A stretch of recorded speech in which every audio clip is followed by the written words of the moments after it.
wabarakatuh. Alhamdulillah wassalatu wassalamu ala anbiya'i wa mursalin sayyidina Muhammadin wa ala alihi wa ashabi ajmain. Yuk kita lanjutkan terjemah Sahih Bukhari. Sekarang kita sampai ke bab yusolli maghrib. Babun bab yusolli salat maghribah maghrib salasan 3 di dalam safari perjalanan. Bab sholat maghrib 3 rakaat di dalam perjalanan. Hadasa telah menceritakan kepada kami Abu Al-Yaman. Qala berbicara dia. Akhbaro telah mengabarkan kepada kami. Su'aib dari Az-Zuhri. Qala berbicara dia. Akhbaro telah mengabarkan kepadaku Salim. Dari Abdillah ibnu Umar radhiyallahu anhuma. Qala berbicara dia, ra'aitu melihat aku Rasulullah sallallahu alaihi wasallam apabila ajala tergesa-gesa dia kepadanya asiru perjalanan. Maksudnya pingin cepat-cepat itu cepat-cepat melakukan perjalanan. Atau sair itu bepergian ya. Sair itu bepergian di dalam safari perjalanan. Yuakhiru mengakhirkan dia al-maghribah maghrib.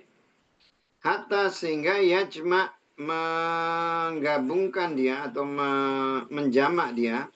Baina antara haknya dan baina antara al-isa. Qala berbicara Salimun Salim dan karena ternyata Abdullah yaf'alu mengerjakan dia padanya. Ida apabila ajala tergesa-gesa atau ingin segera gitu ya, ingin segera kepadanya asayuru bepergian. Dan zada menambah Sulais. Qala berbicara dia hadasa telah menceritakan kepadaku Yunus dari Ibnu Syihab. Qala berbicara dia Salimun Salim. Karena ternyata Ibnu Umar radhiyallahu anhuma, semoga meridai Allah dari dia berdua, yajma'u menjamak dia baina antara maghrib dan al-isa di Musdalifah. Qala berbicara Salimu Salim dan akhara mengakhirkan dia. Mengakhirkan itu maksudnya jamak takhir gitu ya. Ibnu Umar al-maghribah maghrib dan karena ternyata dia istusrikho mendengar kabar kematian kepada imro'ati istrinya Sofiyah binti Abu Ubaid. Maka kul tu berbicara akulah kepada huknya as-sholatu as-sholat sholat. Maka kola berbicara dia sir jalan terus. Maka kul tu berbicara akulah kepada huknya as-sholatu sholat. Maka kola berbicara dia sir jalanlah terus. Hatta sehingga saro berjalan dia milyain 2 mil atau salah satu 3. Suma terus nazala turun dia maka sholat dia. Suma terus kola berbicara dia hakada begini. Ra'aitu melihat aku Nabi sallallahu alaihi wasallam yusoli sholat dia apabila ajala cepat-cepat dia kepadanya asairu perjalanan atau bepergian dan qala berbicara Abdullah ra'aitu melihat aku Nabi kepada Nabi sallallahu alaihi wasallam apabila ajala cepat-cepat atau mempercepat dia kepadanya asairu bepergian. Yuakhiru mengakhirkan dia al-maghribah maghrib. Maka yusoli sholat dia kepadanya salasan 3. Suma terus yusalim memberi salam dia. Suma terus kolama jarang yal basu diam dia hatta sehingga yukima di komat ya. Yukima di komat al-isya sholat isya maka yusoli sholat dia kepadanya. Rakaat ini 2 rakaat. Summa terus yusalimu memberi salam dia wa dan la tidak yusabihu melakukan sholat sunnah ba'da setelah al-isya isya. Hatta sehingga yakuma berdiri dia min dari jauh di tengah al-laili malam. Maksudnya mendirikan sholat malam. Yakuma itu mendirikan sholat malam yakuma. Babnya itu adalah sholat maghrib itu 3 rakaat. Jadi kalau kita lihat sholat itu yang dikosor itu dari 4 menjadi 2. Kemudian yang 2 itu tetap. Kemudian yang 3 itu dibiarkan ya, tidak dikurangi. Tidak dikurangi. Padahal kalau kita lihat di hadis awal itu aslinya kan sholat itu kan awal itu diwajibkan itu 2 rakaat, 2 rakaat. Jadi awal diwajibkannya sholat itu 2 rakaat, 2 rakaat.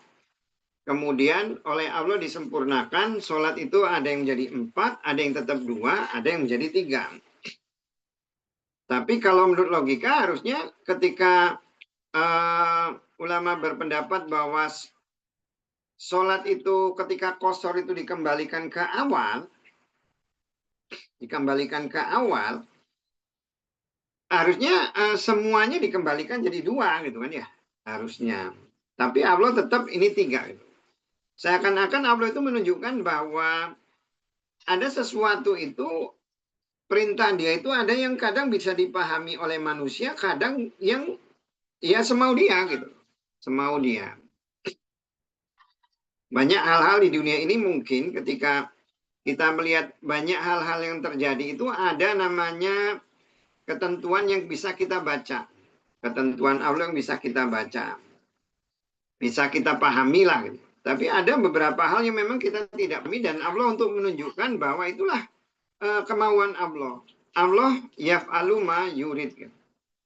Dia berbuat semaunya dia. Makanya ketika terjadi pertengkaran antara muridnya Imam Malik dengan muridnya Abu Hanifah terkait dengan diat laki-laki dan diat perempuan. Kan kalau diat itu di dalam Islam itu ketika seorang itu dia mematahkan 1 jari, diatnya itu di hadis itu adalah 10 ekor unta. 10 ekor unta. 1 jari itu 10 ekor unta. Nah, 10 ekor unta. Tapi di hadis lain, itu dikatakan bahwa diatnya perempuan itu setengah dari laki-laki. Jadi apabila dia sudah sampai setengah, maka diat perempuan itu setengahnya laki-laki. Hadisnya seperti itu.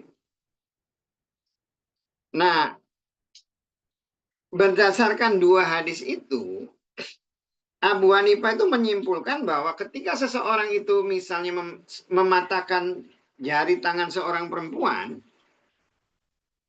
maka kalau menurut Abu Hanifah itu diatnya itu berarti kan setengahnya dari 10, berarti kan 5. Tapi kalau menurut Imam Malik enggak. Begitu diatnya itu 1 gitu ya. Mematahkan 1 ya 10 kalau perempuan. 2, 20. 3, 30. Gitu loh. 3, 30. Kan setengah kan ya. Nanti kalau dia setelah di atasnya setengah, dia balik lagi. 4 itu ya tetap kalau 4 itu, dia itu akan kalau udah sampai setengah, dia balik gitu loh. Jadi kalau 4, 40, tapi kan kalau dia 5 gitu lah. Kalau 5 jadi 2,5. Iya apanya? Jadi 2 ekor setengah gitu. Iya, ya dia bukan 2,5 dia jadinya. Jadi dia itu jadi 30. Nah, jadi 30 jadinya.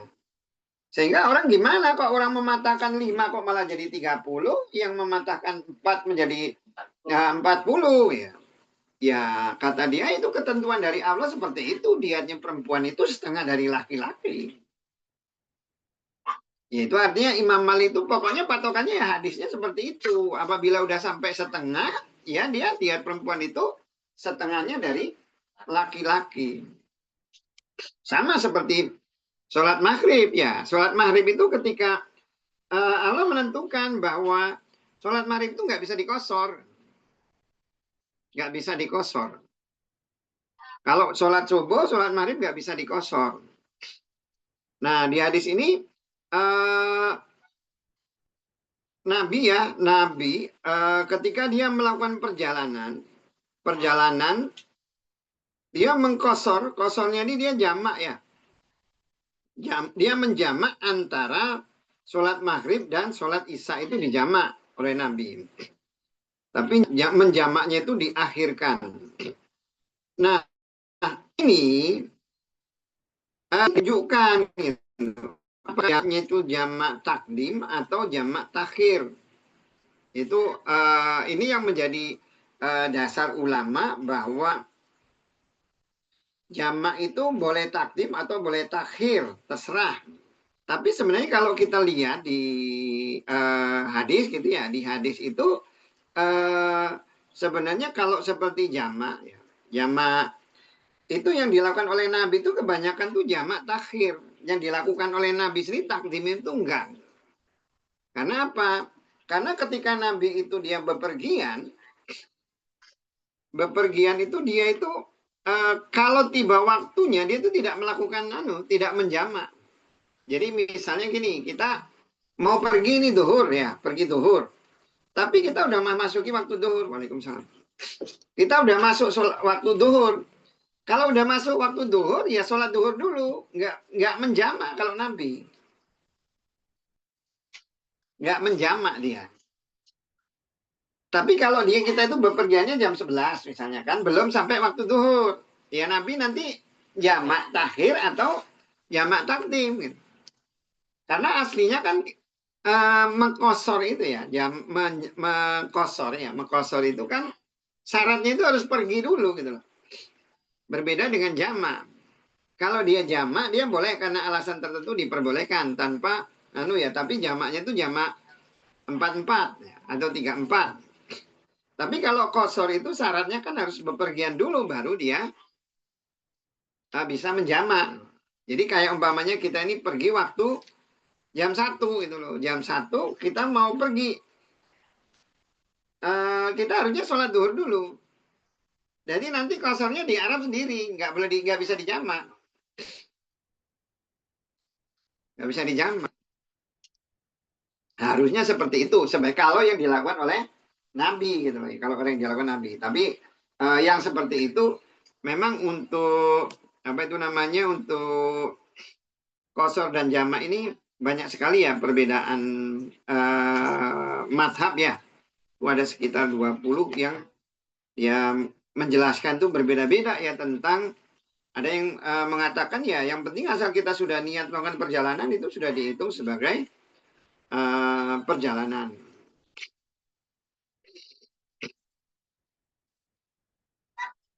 Nah termasuk juga ini yang dilakukan oleh Ibnu Umar.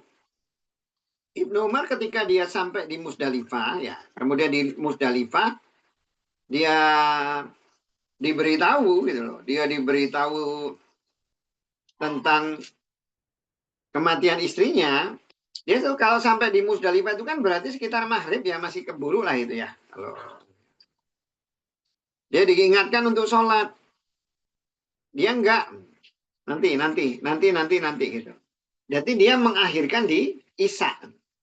Jadi jamaknya itu jamak takhir ya, bukan jamak takdim, bukan jamak takdim walaupun ketemu kan. Karena memang aslinya itu tadi Nabi itu melakukan itu jamak itu kebanyakan dia jamak takhir, bukan jamak takdim. Kemudian Abdullah ya, Abdullah Ibnu Mas'ud, Abdullah Ibnu Mas'ud juga seperti itu ya. Abdullah bin Mas'ud juga melihat ini, melihat bahwa Nabi SAW dia mengakhirkan sholat maghrib, kemudian dia jarang dia itu berdiam. Jadi setelah sholat gitu ya, biasanya itu langsung. Nah pertanyaannya, boleh nggak kalau umpamanya kita ini mau menjamak, dia ada jeda waktu, misalnya setengah jam atau sejam. Nah, boleh nggak kira-kira? Tadinya kita nggak punya niat mau menjamak, tiba-tiba kita jamak gitu, karena kita tiba-tiba mau pergi gitu loh. Misalnya kita udah sholat duhur, terus tiba-tiba kita itu tidak punya niat jamak, atau mau pergi, ada sesuatu yang membuat kita harus pergi, kan ya? Sholat. Boleh nggak? Enggak lah. Hah? Enggak lah. Gimana?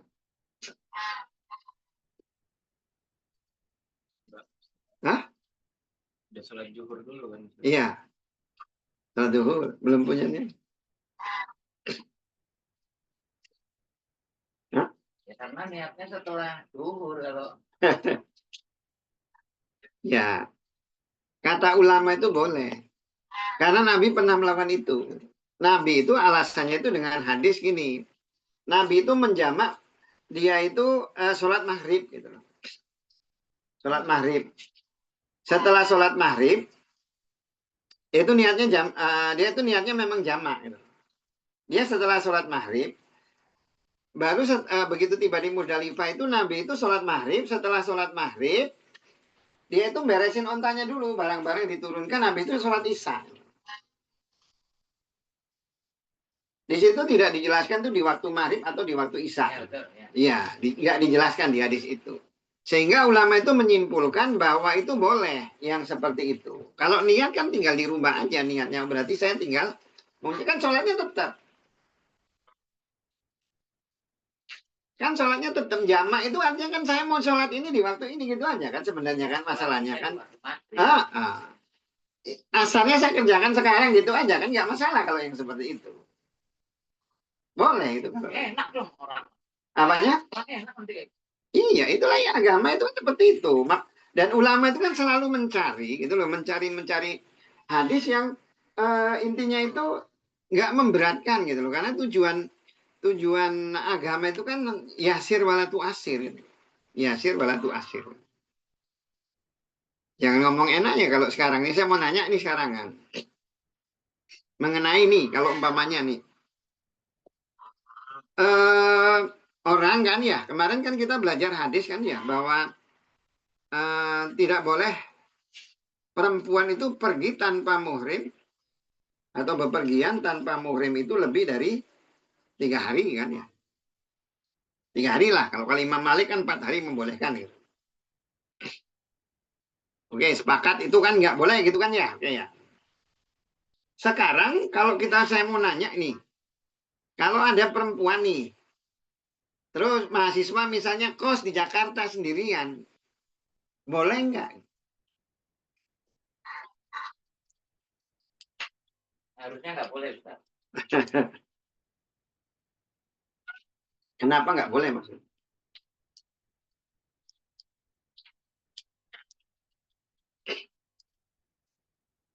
Kalau Mas Yusuf nih nggak membolehkan, dia dosa ini semua perempuan. Iya. Karena saya pernah dibilang sama Ustaz Farid. Apanya? Ini dosa. Apanya? Memelihara asal itu dosa. Pesantren tuh berarti nggak ada yang benar semua. Nggak ada yang benar. Karena di Arab Saudi yang nyantri itu laki semua. Iya. Iya. Gimana? Gimana, Mas? Nah, makanya ulama itu kan membagi gini ya, membagi antara musafir dengan mukim. musafir dengan mukim. Jadi orang itu kalau dia yang disebut musafir itu adalah orang yang dia pergi dan akan kembali tanpa menghitung waktu. Itu yang disebut orang musafir. Dia nggak akan ada kepastian mau tinggal di mana gitu loh. Itu musafir. Kalau mukim itu orang yang punya rencana diem. Makanya kata-kata ulama kalau seperti orang yang kerja atau orang yang belajar itu tidak bisa disebut sebagai musafir. Dia disebut sebagai mukim. Contoh misalnya ini, ada kan pegawai dia misalnya kerja tiap Senin dia berangkat, Jumat balik gitu kan ya. Dia hukumnya apa itu? Dia hukumnya mukim, bukan hukum musafir. Dia nggak boleh sholatnya itu sholat hukum musafir, jadinya kosor terus jadinya nanti kalau dia.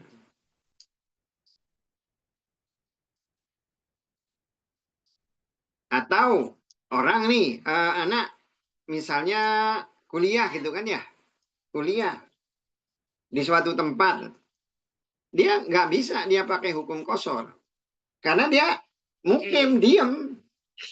Walaupun mungkin kuliahnya 2 minggu, kemudian dia balik, loh, 2 minggu dia balik, tetap hukumnya itu hukum mukim. Nah, kalau kita lihat hadis ya, sekarang ketika kita bicara bahwa ketika seorang perempuan itu dia kuliah, dia hukumnya mukim apa musafir? Mukim. Nah itu. Masalahnya kalau mukim itu nggak ada hadis yang melarang mukim itu harus ditemani mukim. Makanya kalau fatwanya Abdullah bin Bas itu adalah ketika dia pergi, dia didampingi gitu loh. Misalnya misalnya sampai perjalanan ini ke Jakarta misalnya, dia didampingi. Asal tempatnya aman, oke. Setelah itu ditinggal tanpa perlu murim nggak apa-apa. Itu menurut ulama. Tapi ya tadi kalau yang dia berpandangan yang apa itu namanya pakai hadis ya, pakai hadis yang sifatnya umum lah tuh safir mar'ah laisa baina marham gitu. Tidak boleh seorang perempuan itu berpergian tanpa muhrim. Di situ ada hadis yang dia tidak menunjukkan waktu. Artinya benar perempuan tuh nggak dibatasi waktu lagi, nggak boleh pergi tanpa laki. Gimana kalau yang PNS Bandar Lampung kerjanya di Metro? Kenapa? Nggak mungkin. Haram dong. Apanya? PNS perempuan. Nah makanya kalau itu kan ulama itu kan justru berbeda pendapat. Kalau kita mau, kalau yang tegas ya nggak boleh. Dengan hadis itu. Tapi kalau kayak Imam Malik dia membolehkan. Kalau yang dihitung perjalanan itu ya pokoknya kalau dia 4 hari. Dia pakai hadis yang 3 hari itu. Balik lagi. Makanya ulama itu kalau ngomongin cerita tentang ini itu ada 20 mazhab. Beda-beda gitu loh. Kalau di Jumat. Jumat gimana? Jumat itu kalau di dalam perjalanan nanti kan kita berarti nggak Jumatan ya? Iya. Ya kan? Berarti kalau Jumat itu bagi orang yang bermukim di situ ada suatu masjid atau tempat sholat itu. Kalau PNS semuanya Raja Basah terus Jumatannya di Bandar Lampung tengah di kota. Apa masalahnya? Nah, kan bekerja tuh. Ya dia bekerja. Dia kan musafir. Nah justru kalau dia bekerja itu tidak bisa dihitung sebagai musafir. Mungkin. Iya dia dihitungnya mungkin dia harus sholat di tempat kerja dia itu. Jadi kalau umpamanya kayak saya gitu loh, kalau saya rumah Bandar Lampung, saya kerja di Waikanan, maka di Waikanan itu saya dihitung sebagai mukim, bukan sebagai musafir, karena saya tempat kerja. Tapi kalau saya dari Bandar Lampung, kayak saya kan memang kerja di Bandar Lampung, terus saya kemana, itu musafir. Jadi untuk ulama itu makanya membedakan antara mukim dengan musafir itu, kalau yang musafir itu adalah orang yang memang tidak ada kepastian kapan dia mau balik. Tidak ada pastian kapan dia mau balik. Makanya dia tidak dibatasi oleh waktu. Kalau di hadis kan Nabi itu 19 hari ya. Tapi 19 hari itu bukan menunjukkan bahwa itu batas maksimalnya menurut ulama. Walaupun sahabat karena dia patokannya 19. Berarti kalau dia 19 sebagai mukim. Tapi yang lain yang lain melihat bahwa ya Nabi itu memang perlunya cuma 19 hari gitu. Kalau dia memang Nabi itu perlunya 3 bulan, ya 3 bulan itulah dia sebut musafir. Makanya kemarin itu Utsman ya. Kan ketika Utsman Abu Bakar ya, Abu Bakar kan kemarin di hadis kemarin kan Abu Bakar ketika dia di Mina dia kosor. Ya, Abu Bakar kosor. Kemudian Umar kosor ya. Ali kosor. Tapi kalau Utsman enggak. Nah, ulama berpendapat bahwa karena Utsman itu dia punya rumah. Memang keluarganya itu banyak di Mekah gitu loh. Dan kemudian mereka melihat dia itu sebagai pemimpin gitu loh. Sebagai pemimpin itu walaupun kalau yang dia alasannya sebagai pemimpin itu artinya kerjanya dimanapun gitu loh. Tidak dibatasi oleh tempat. Ya. Tapi kalau yang seperti itu masalahnya kan Abu Bakar juga sama juga kan sebagai pemimpin. Tapi ada dua alasan ulama kenapa kok Abu Bakar itu tetap dia sholatnya itu bukan sholat kosor tapi sholatnya sholat sempurna. Nah, alasannya itu, alasannya. Nah, ya kembali ke yang tadi, tergantung kita berpendapatnya gimana gitu loh. Tapi kan ketika kita melihat ya, memang kan kadang ada kondisi-kondisi yang memang akan berbeda ya antara kondisi zaman sekarang dengan kondisi zaman dulu. Tetap itu akan berbeda-beda, sehingga penafsiran itu akan juga berbeda-beda. Ulama, malah sebagian dari ulama itu zaman dulu itu sudah memikirkan yang seperti itu. Yang Ibnu Hazm itu yang mengatakan yang seperti itu bahwa perempuan itu ya selama dia Ibnu Hazm itu kan udah ya lama ya, udah ulama yang lama gitu loh, ulama terdahulu. Dia udah mengatakan seperti itu bahwa perempuan itu ya selama dia uh, berada di negeri Islam yang aman dia diperbolehkan. Makanya memang kadang perlu juga yang ada madhab baru ya, pemahaman baru tentang sesuatu gitu, tentang sesuatu. Dan itu dimungkinkan. Karena kalau enggak, bayangin lah kalau enggak kan repot juga itu ya. Salah semua dong. Makanya Taliban kalau umpamanya Taliban itu kan garis keras itu kan ya. Nggak bolehkan perempuan sekolah, kuliah. Ya itu mungkin karena patokannya hadis tadi. Patokannya hadis tadi.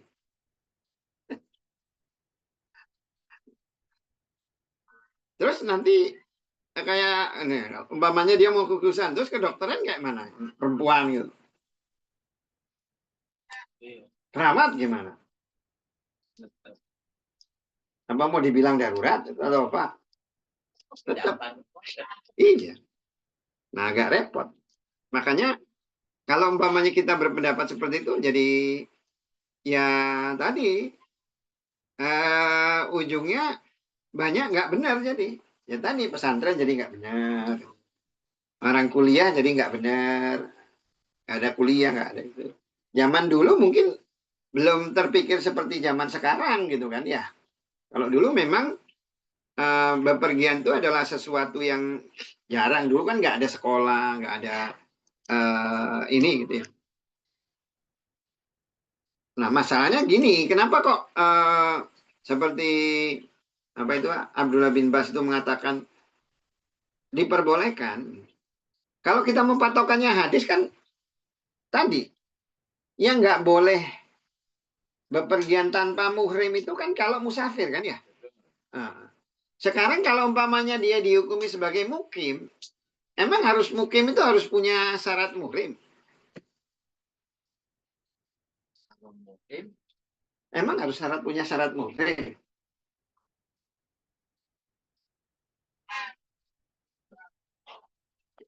Kan kalau pelajar itu dihukumi sebagai mukim. Mukim memang harus punya murim. Nah, kalau umpamanya mukim harus punya murim, repot juga Mas Yusuf. Nih misalnya nih, saya punya istri gitu kan ya. Istri saya meninggal ini. Saya meninggal gitu loh. Dia berarti nggak boleh tuh dia di rumah sendiri. Anak saya perempuan semua loh. Nggak ada murim. Saudara istri lah. Apanya? Saudara istri kan. Saudara istri punya istri. Masa dia suruh diam sama saudara istri? Terus anak saya bareng sama ini anak kakak saya. Nggak boleh itu ya. Apa? Itu nggak boleh. Ya enggak ya dipikir aja lah punya rumah tangga. Mau nggak istri kakak saya itu ditumpangin istri anu gitu loh. Hmm. Iya makanya ulama juga nggak berani mengatakan bahwa ini tidak boleh. Karena dia dihukumi, dia menghukuminya sebagai mukim. Tapi kalau di dalam perjalanannya nganternya, dia harus didampingi. Gitu. Ketika dia nganter ke Jakarta, didampingi, jangan sendiri gitu loh. Gitu. Perjalanan. Karena dihitungnya kan dia jalan tuh dianggap sebagai musafir gitu. Apalagi ke tempat yang dia jauh. Kalau tempat dekat sih ya nggak apa-apa. Jadi penerbangan Lampung ya, Jan. Diangkat anak. Siapanya? Diangkat saudara. Tapi kan nggak menjadikan muhrim diangkat saudara. Iya. Nggak menjadikan muhrim. Muhrim itu kan memang haram. Iya. Ya.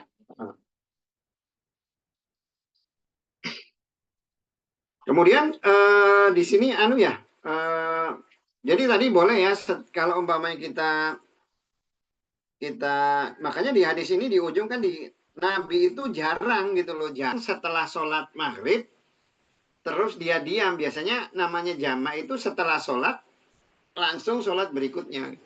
Ya. Bab sholati sholat tatua ya sholat sunnah ala di atas ada wabi binatang tunggangan dan haisuma kemana saja tawajahat menghadap dia dengan hiknya. Hadasa telah menceritakan kepada kami Ali ibnu Abdillah. Kola berbicara hadasa telah menceritakan kepada kami Abdul A'la. Kola berbicara dia. Hadasa telah menceritakan kepada kami Ma'mar. An dari Az-Zuri Zuri. An dari Abdillah ibnu Amir. An dari Abi bapak hiknya. Kola berbicara dia. Ro'a itu melihat aku Nabi ya Nabi sallallahu alaihi wasallam yusoli solat dia. Ala di atas rohilati kendaraan hiknya haisu kemana tawajahat menghadap bi dengan hiknya.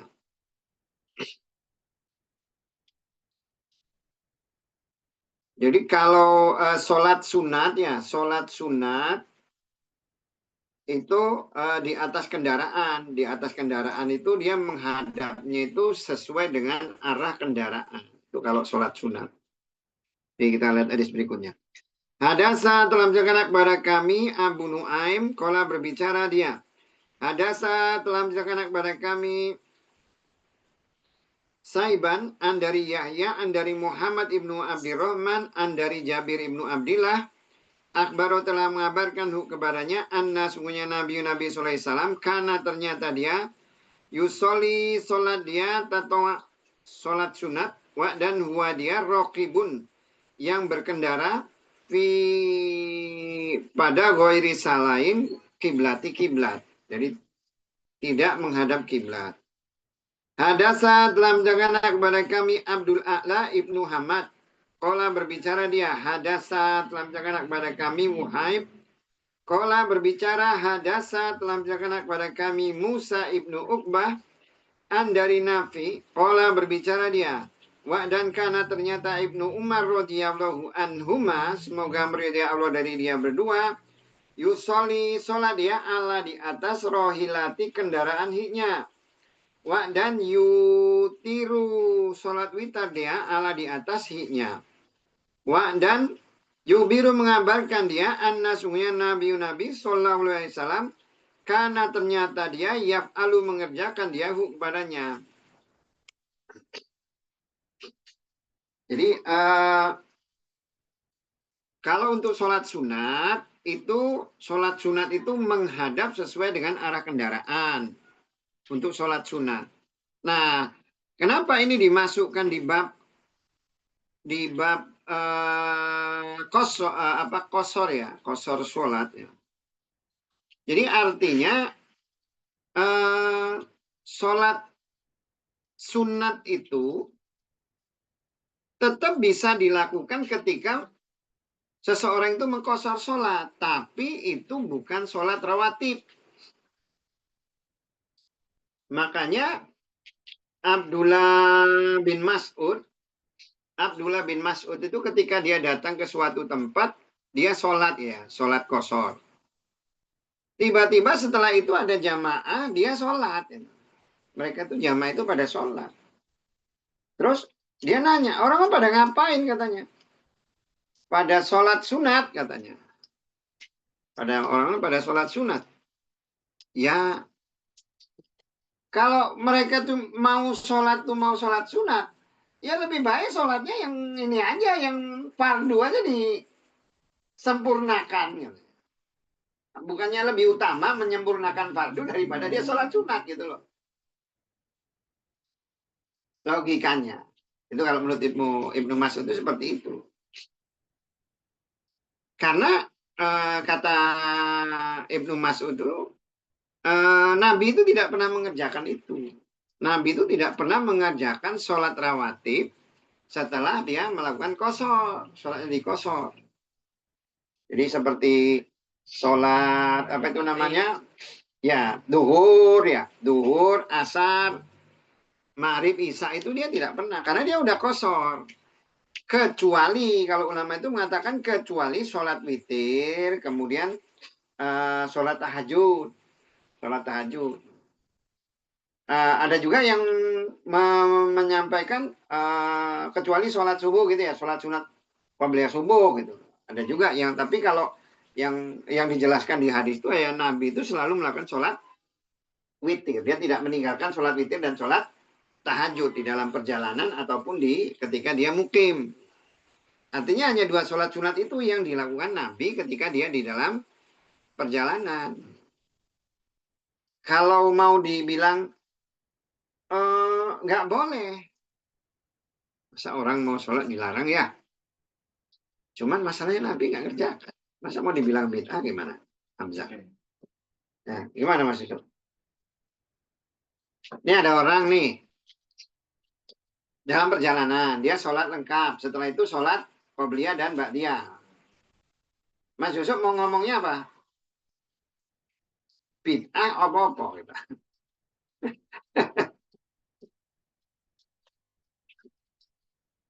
Ya. Makanya sebenarnya kan bahasanya itu kan kadang kita ini masalah bahasa aja gitu. Ya Nabi nggak ngerjain aja gitu aja sih sebenarnya. Kalau diomongin bid'ah, ya nggak dikerjain Nabi kan bid'ah gitu. Tapi kalau umpama kita bilang nggak boleh, ya gimana dia sholat kok sholat lengkap gitu kan, sholatnya lengkap dan dia mau tapi kan Nabi nggak mengajarkan tuh. Kalau ditanya mana yang lebih utama gitu loh, ya ulama makanya mengatakan kalau lebih utama itu ya kosor, lebih utama kosor dan tidak sholat. Kalau mau sholat gimana? Ya silakan aja sih. Kalau nggak mau dibilang bid'ah ya nggak juga lah. Mau dibilang bid'ah juga enggak. Tapi Nabi nggak ngerjain itu gitu aja. Ya itulah pentingnya ya.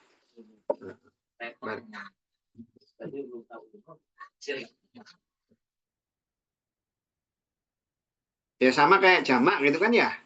Jamak kosor itu kan sebenarnya kan aslinya kan ketika kita mau jamak kosor itu ya kita itu jamak kosor itu lebih banyak main jamak takhir gitu. Jamaknya itu jamak takhir. Kenapa? Kecuali kita itu mau jamak takdim itu kecuali kita bepergiannya itu sebelum waktunya. Bepergian itu sebelum waktunya. Jadi kita pergi jam 11. Jam 11 kita mau jamak itu antara duhur, jamak ya boleh itu nanti. Yang penting kita jam 11 itu posisi udah pergi keluar ini dari tempat tinggal. Tapi kalau kita udah masuk duhur, kita tuh harusnya ya kalau mau dijamak nggak apa-apa dijamak, tapi jangan jamak kosor gitu loh. Jamak aja. Karena syarat mengkosor itu dia harus udah di dalam perjalanan. Udah di dalam perjalanan dia baru mengkosor. Tapi kalau umpamanya jamak dia nggak mengharuskan ada di dalam perjalanan jamak. Karena di hadisnya kalau di Sahih Muslim itu Nabi itu pernah menjamak sholat di Madinah. Di situ di hadisnya itu Nabi pernah menjamak sholat antara duhur dan asar. Dalam kondisi bukan musafir, tidak ada rasa takut dan tidak ada apa bencana atau apa gitu. Tapi hadis itu oleh ulama ada sebagian ulama yang mengatakan nggak bisa itu yang seperti itu gitu loh. Tapi kalau ulama dulu kan mungkin belum berpikiran sampai segitu kan. Tapi kalau kalau yang sekarang ada hadis itu orang bisa paham. Orang bisa paham ada orang-orang tertentu memang yang dia harus menjamak sholat tanpa musafir. Tanpa musafir. Coba bayangin kalau umpamanya bedah saraf itu bisa dari jam 8 pagi atau jam 9 pagi itu sampai jam 4 sore itu nggak berhenti-berhenti. Dokter bedah itu. Jadi kalau misalnya dia itu harus ini ya, sholat duhur, kemudian habis itu berhenti dulu, nggak kan? Namanya lagi operasi darurat. Ninggalin itu kan berarti ngelepas baju, semuanya udah lepas ganti baru lagi semua. Wajar gitu.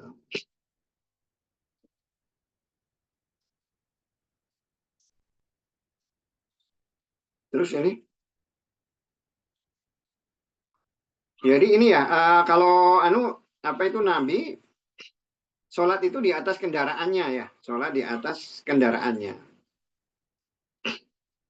Babu bab al-ima memberi isyarat ala kepada dabati kendaraan.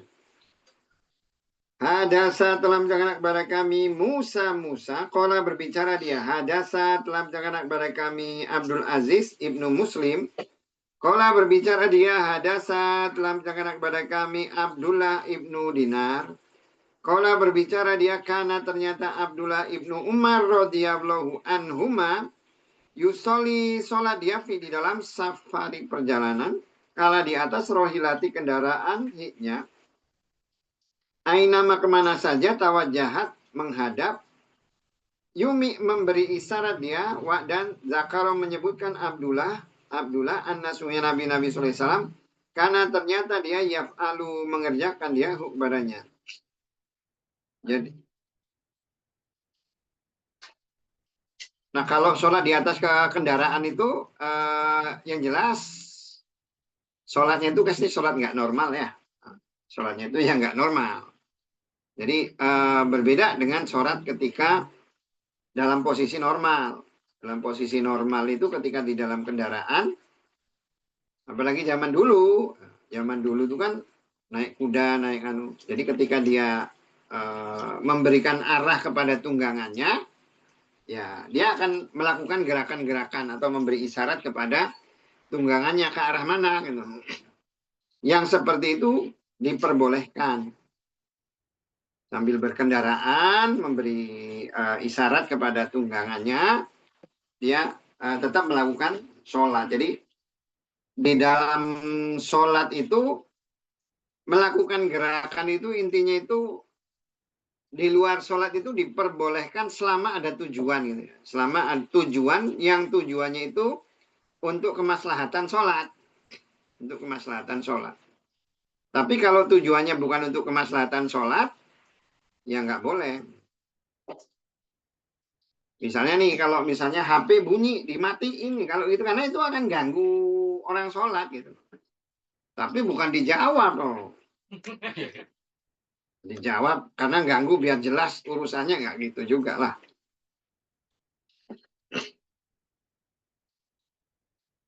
Babun bab yang zilu turun untuk maktubati sholat wajib. Hadasa telah menceritakan anak kepada kami Yahya ibnu Bukair kola berbicara dia. Hadasa telah menceritakan anak kepada kami Al-Lais andari Ukail andari ibnu Siyab andari Abdillah ibnu Amr ibnu Rabi'ah Anasunya Amir ibnu Rabi'ah Akbaro telah mengabarkan dia kepadanya kola berbicara dia. Ro'a itu melihat aku Rasulullah SAW dan dia ala di atas rohilati kendaraannya yusabihu mengerjakan sholat sunat yumi'u memberi isyarat dengan roksi kepala hiknya kibala ke arah aimana wajah hiknya tawajah menghadap dia hak badannya.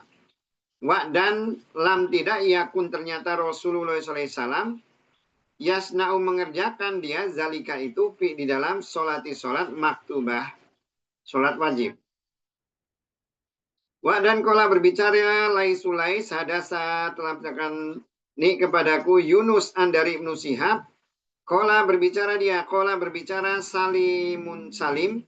Karena ternyata Abdullah yusoli sholat dia ala di atas dabati kendaraan hiknya min dari laili malam dan huwa dia musafirun musafir tidak yubali peduli dia haisu kemana yang kana ternyata waju menghadap huknya. Kola berbicara Ibnu Umar dan karena ternyata Rasulullah SAW yusabbih mengerjakan sholat sunat dia ala di atas rohilati kendaraan hiknya kibala ke arah aimana wajah tawajah menghadap dia hak badannya. Dan yutiru mengerjakan witir dia ala di atas hiknya ghairos lain anna huknya la tidak yusolli sholat dia ala di atas haknya al maktubata sholat wajib.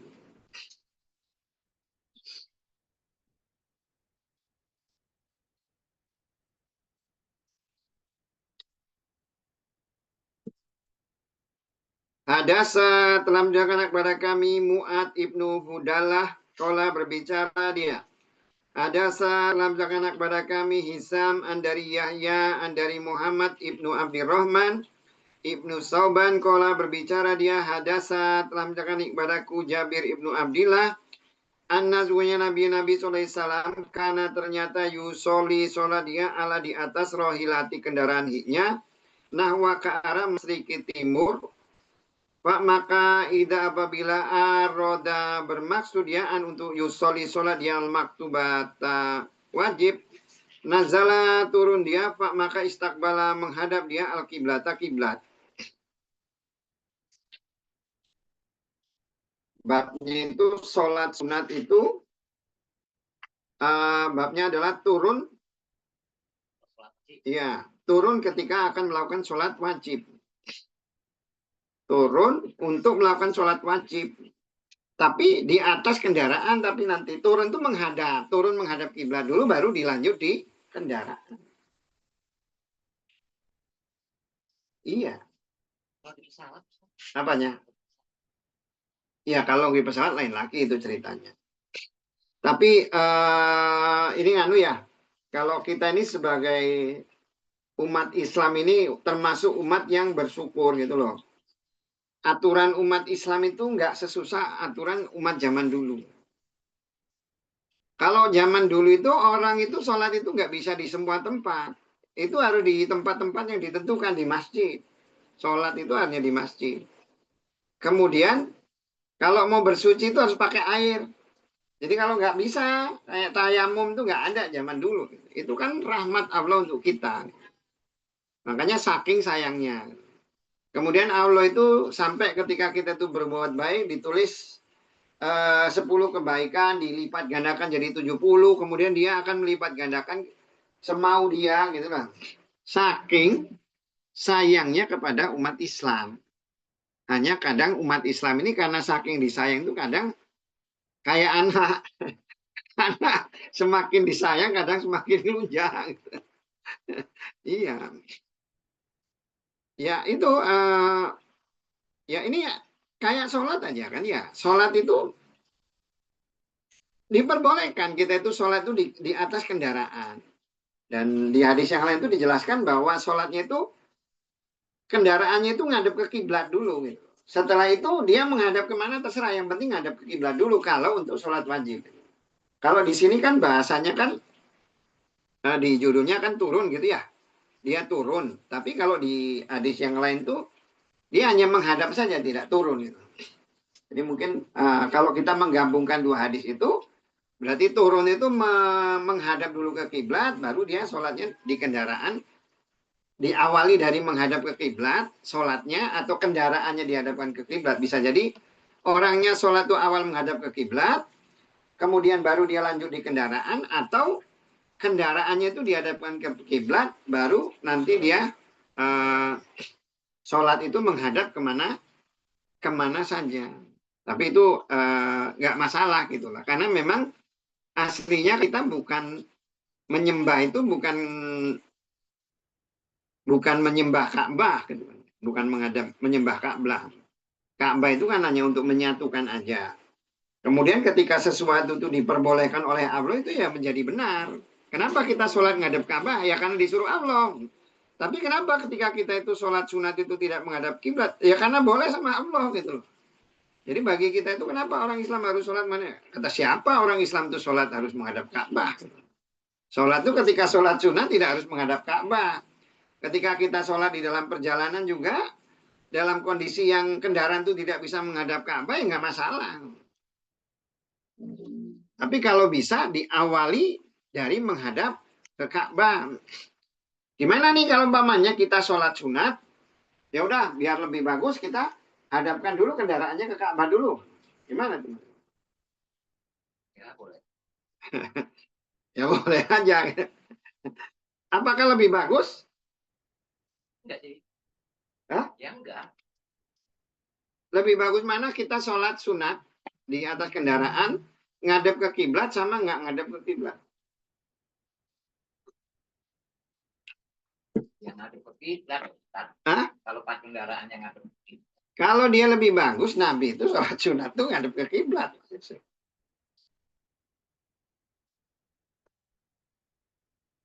Khusus untuk sholat sunat tuh ngadep kemana aja. Terserah, itu memang aturan dari Allah seperti itu. Gitu. Ya Nabi, kalau Nabi itu bilang bahwa itu lebih bagus, yang Nabi pasti akan ngadepin dulu ke kiblat. Tapi karena ini sholat wajib, yang perintahnya seperti itu. Gitu. Sholat wajib. Jadi kalau ditanya, kenapa kok sholat wajib? Ya nah, memang disuruhnya kayak gitu. Mau apa? Mau dipakai rasional serasional ya silakan aja. Tapi Nabi mah nggak nganu. Pokoknya kalau wajib suruh ngadep ke kiblat dulu. Setelah itu, setelah udah ngadep ke kiblat mau ngadep kemana mah terserah-terserah aja gitu loh. Setelah itu ngadepnya, pokoknya di awal ngadep ke kiblat. Setelah itu lanjut kendaraan mau menghadap kemana saja. Bab solati solat atau toa solat sunat ala di atas al-himari keledai. Ada saat dalam jangan kepada kami Ahmad ibnu Said kola berbicara dia. Ada saat dalam jangan kepada kami Hamban kola berbicara dia. Ada saat dalam ceritakan kepada kami Hamam kola berbicara dia. Ada saat dalam jangan kepada kami Anas ibnu Sir. Kola berbicara dia istakbalna menghadap kami Anasan kepada Anas hina ketika kodima datang dia min dari Samisam. Pak maka lakina menjumpai kami nahu kepadanya di Ainun Tamar. Ainun Tamar itu nama tempatnya. Pak maka roa itu melihat aku kepadanya yusoli sholat dia ala di atas himari kendaraan. Dan wajahnya min dari za dan wajahu arahnya min dari za yang memiliki janibi samping. Maksudnya dari samping. Yakni maksudnya an dari yasari sebelah kiri al-kiblati kiblat. Fak maka kultu berbicara aku. Ra'aitu melihat aku kepada engkau tusolli salat engkau li kepada ghairi selain kiblati kiblat. Pak maka kola berbicara dia. Lau kalau la tidak anni sungguhnya aku ra'aitu melihat aku Rasulullah sallallahu alaihi wasallam fa'alu mengerjakan kepadanya lam tidak af'alu mengerjakan aku kepadanya. Marto. Jadi ini ya. Dia Siapa itu namanya? dirawat ini nang rumah sakit patang telung Di dino patang. siapa tadi itu? Anas ya. Anas itu ya kalau saya nggak ngelihat Nabi ya pasti saya sholat tuh ngadep kiblat gitu. Itu Mas Yusuf. Jadi ngikut Nabi, tetap Nabi itu yang terbaik lah. Walaupun kalau secara logika mau nggak ngadep kiblat, masalahnya Nabi nggak ngadep gitu. Kalau Nabi ngadep, saya ngadep. Itu kan sama kayak Umar. Nyium Hajar Aswad. Kata Umar, kalau saya nggak lihat Nabi nyium, nggak mau nggak saya suruh nyium kamu.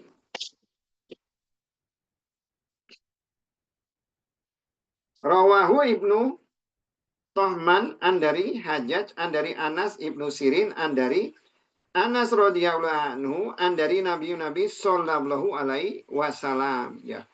Sholat sunat di atas himar. Sholat sunat di atas himar. Jadi hampir sama ini. Jadi di atas sholat sunat di atas kendaraan. Kalau di yang pertama kan ada di babnya itu sholat sunat di atas kendaraan. Itu berarti kan umum gitu ya. Kendaraannya apa aja. Nah di sini sholat sunat di atas himar. Kenapa perlu disampaikan dikasih judul gitu ya oleh Bukhari. Bukhari itu kalau ada sesuatu yang umum, ada sesuatu yang bisa dijadikan dasar umum untuk semuanya, oleh dia disampaikan. Kendaraan tuh berarti kendaraan apa aja bebas gitu kan ya. Tapi kalau ada yang khususnya oleh Bukhari juga disampaikan. Khusus itu artinya ketika ada orang yang dia melakukan itu, dia bisa menjadi dasar itu. Makanya kita itu harus benar-benar terima kasih itu kepada Bukhari ya, satu hadis dari perawi yang berbeda, kemudian dia menyimpulkan banyak hal itu supaya apa? Supaya kita itu nggak salah gitu loh di dalam beragama itu. Nah orang juga kan gitu, kalau yang orang lain juga kan ketika ngelihat yang lain ya sahabat yang lain itu kan ketika ngelihat Ibnu Anas gitu, Anas sholat nggak ngadep kiblat juga kan heran gitu. Makanya sebenarnya kalau cerita tentang hadis ya, cerita tentang hadis itu sebenarnya kita itu lebih banyak zaman dulu dengan zaman sekarang tuh ilmu itu lebih banyak kita nih kalau tentang hadis. Kalau sahabat itu kan banyak ya yang sahabat itu begitu dia pergi itu nyebar kemana-mana. Mereka kan udah hilang kontak itu, nggak tahu nih perubahan. Makanya kan mazhab mazhabnya Imam Syafi'i itu ketika dia ke Mesir itu kan jadi berubah karena ternyata dia ketemu beberapa sahabat yang dulu tidak ketemu gitu loh. Kalau Imam Malik itu kan mazhabnya itu mazhab pokoknya Madinah gitu. Apa yang dilakukan orang Madinah ya itulah agama karena dia beranggapan bahwa ketika ada penyimpangan di Madinah dalam 100 tahun pasti orang banyak yang langsung koreksi. Makanya dia mazhab Imam Malik itu adalah amal ahlul Madinah. Jadi apa yang dilakukan oleh orang Madinah itu dijadikan sebagai madhab dia. Jadi walaupun ada hadis, kalau hadis itu bertentangan dengan perilaku orang Madinah itu dia tidak akan menerima hadis itu. Nah kalau kita lihat sekarang hadis itu kan udah ngumpul nih, saking banyaknya itu udah ngumpul kita bisa baca. Tapi masalahnya ilmu agama itu kan bukan di situ gitu loh. Bukan banyaknya ilmu, bukan banyaknya ilmu. Ada orang mungkin dia sudah banyak ya baca kutubus tis'ah malahan, bukan lagi kutubus sita ya.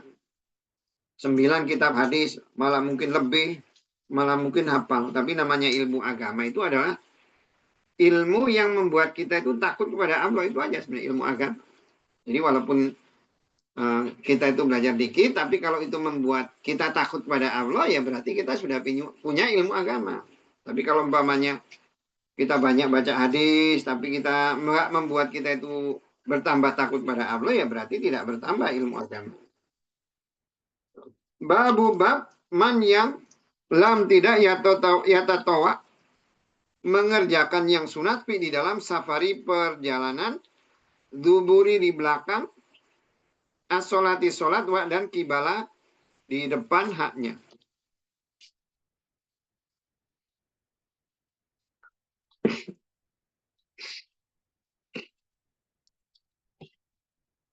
Hadasa telah menceritakan kepada kami Yahya ibnu Sulaiman.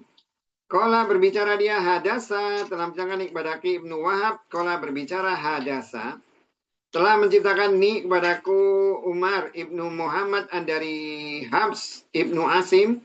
Hadasa telah menceritakan kepadanya kola berbicara Safaro ibnu Umar radhiyallahu an. Kola berbicara dia sohib tu menemani aku Nabi sallallahu alaihi wasallam. Pak maka lam tidak arro melihat aku padanya yusabih mengerjakan sholat sunnah fi di dalam safari perjalanan. Wa dan qalawlahu berbicara Allah jalla maha gagas dikru sebutan hiknya. La demi kot sungguh karena ternyata la bagikum kalian fi di dalam Rasulullah sallallahu alaihi wasallam Rasulullah uswatun contoh hasanatan yang baik. Contoh uswatun hasanah.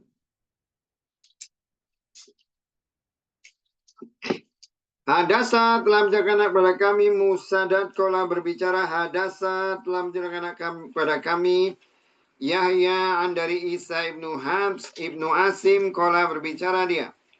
Hadasa telah menceritakan kepadaku abi bapakku anna sunyahunya sami'a mendengar dia Ibnu Umar kepada Ibnu Umar. Yaqulu berbicara dia. Sohib tu menemani aku Rasulullah SAW. Pak maka karena ternyata dia lah tidak yazidu menambah fi di dalam safari perjalanan ala di atas rakaat ini 2 rakaat. Wa dan Abi Bakar, wa dan Umar, wa dan Utsman. Ka seperti dalika itu radhiyallahu anhum. Semoga Allah meridai dari mereka.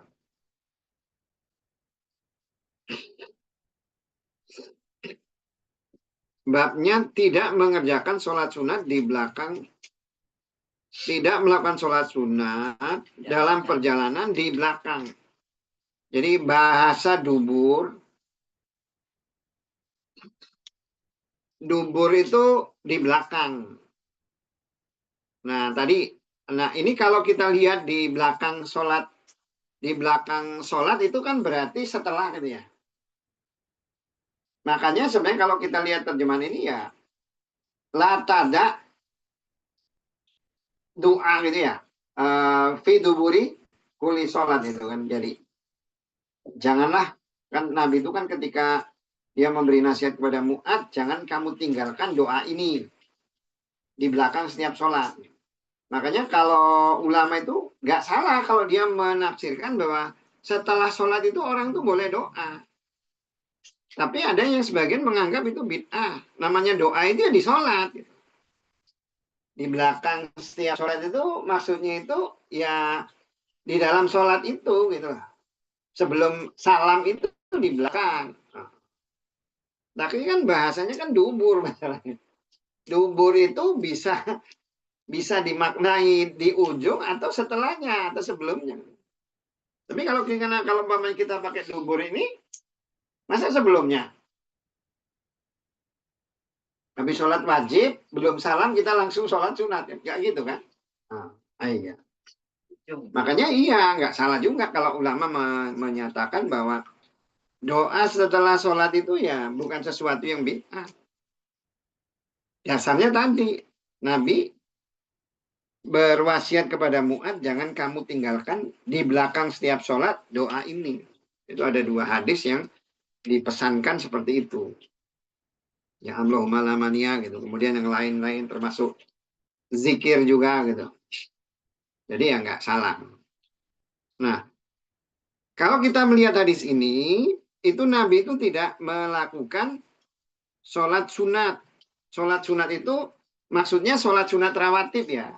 Yang dimaksud di hadis ini. Karena langsung kan dari sholat, di belakang setiap sholat, atau di sebelumnya, sebelum sholat sunat. Tapi kalau misalnya Nabi tetap kalau sholat witir, Nabi tetap mengerjakan. Sholat tahajud enggak. Tapi kalau umpamanya, kalau kayak sholat sunat sebelum subuh gimana? Kalau menurut hadis ini juga kan enggak juga kan berarti kan ya? Iya.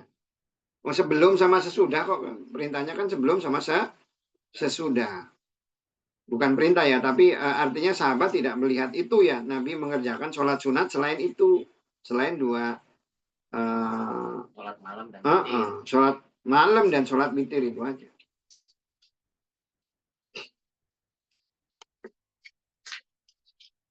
Kalau dia mau ngerjakan gimana? Ya tadi, kalau dia mau ngerjakan ya dia sholatnya jangan sholat kosor, sholat sempurna aja.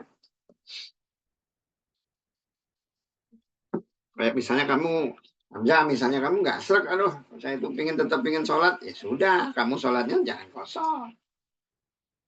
Kalau kamu kosor, udah kosor tapi kok masih nganu ya, benar yang kata Ibnu Umar, yang ngelihat orang setelah kosor sholat sunat. Ya bukannya lebih bagus dia sholat sempurna daripada sholat sunat, terus wajibnya malah dikosor, karena maksudnya kan gitu. Banyak 4 rakaat aja gitu.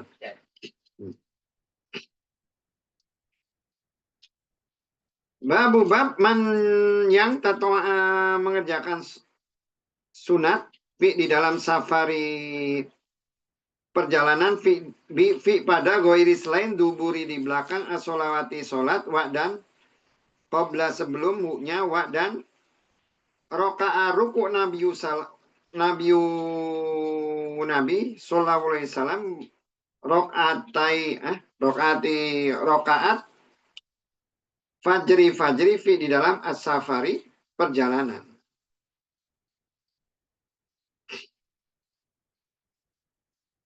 Hadasa telah menceritakan kepada kami ya Habs Ibnu Umar qala berbicara hadasa telah menceritakan kepada kami Su'bah dari Ibnu Umar dari Ibnu Bilail qala berbicara dia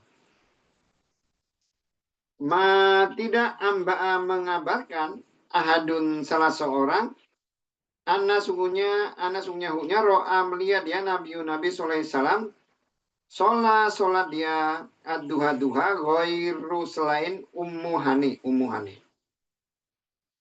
Dakarot menyebutkan dia anna sungguh Nabi sallallahu alaihi wasallam yauma pada hari Fatah Makkah, Futuh Makkah atau kemerdekaan Makkah. Iktasala mandi dia di dalam baiti rumahnya. Pak maka sholat dia samanina 8 rokaat. Pak maka tidak ro'a itu melihat aku kepadanya solatan. Akhofa lebih ringan min dari haknya. Wairo selain annasungnya huknya yutimu menyempurnakan dia ruku wa dan asujuda sujud. Wa dan kola berbicara sulais hadasa telah menceritakan kepada kami Yunus dari Ibnu Syihab kola berbicara hadasa telah menceritakan kepadaku Abdullah Ibnu Amr annasunya abahunya akhbaro mengabarkan dia kepadanya annasunya hunya ro'a melihat dia Nabi sallallahu alaihi wasallam sholat dia subhata sholat sunat di laili wal malam di dalam safari perjalanan ala pada dohri punggung rohilati kendaraan hiknya haisu kemana tawajahat menghadap dia dengan hiknya. Hadasa telah menceritakan kepada kami Abu Al-Yaman kola berbicara akhbaro telah mengabarkan kepadaku Su'aib dari Zuhri kola berbicara dia akhbaro telah mengabarkan dia kepadaku Salim Ibnu Abdillah dari Ibnu Umar radhiyallahu anhuma annasunya Rasulullah sallallahu alaihi wasallam karena ternyata dia yusabbihu, sholat sunat dia ala di atas dohri punggung rihalati kendaraan hitnya, haisu bagaimana karena ternyata wajah atau arahnya yumi memberi isyarat dia dengan roksi kepala hitnya, dan karena ternyata Ibnu Umar yaf'alu mengerjakan dia padanya.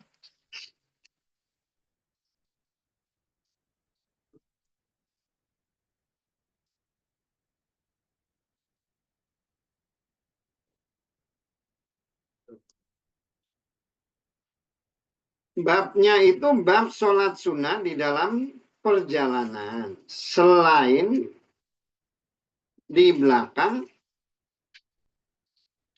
sholat wajib maksudnya. Dan atau sebelumnya. Dan ruku Nabi SAW, ruku fajar di dalam perjalanan.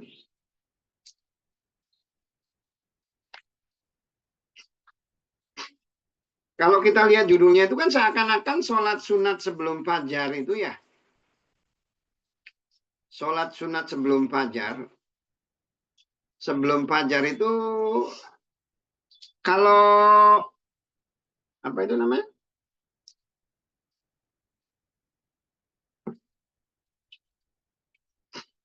Sholat sunat.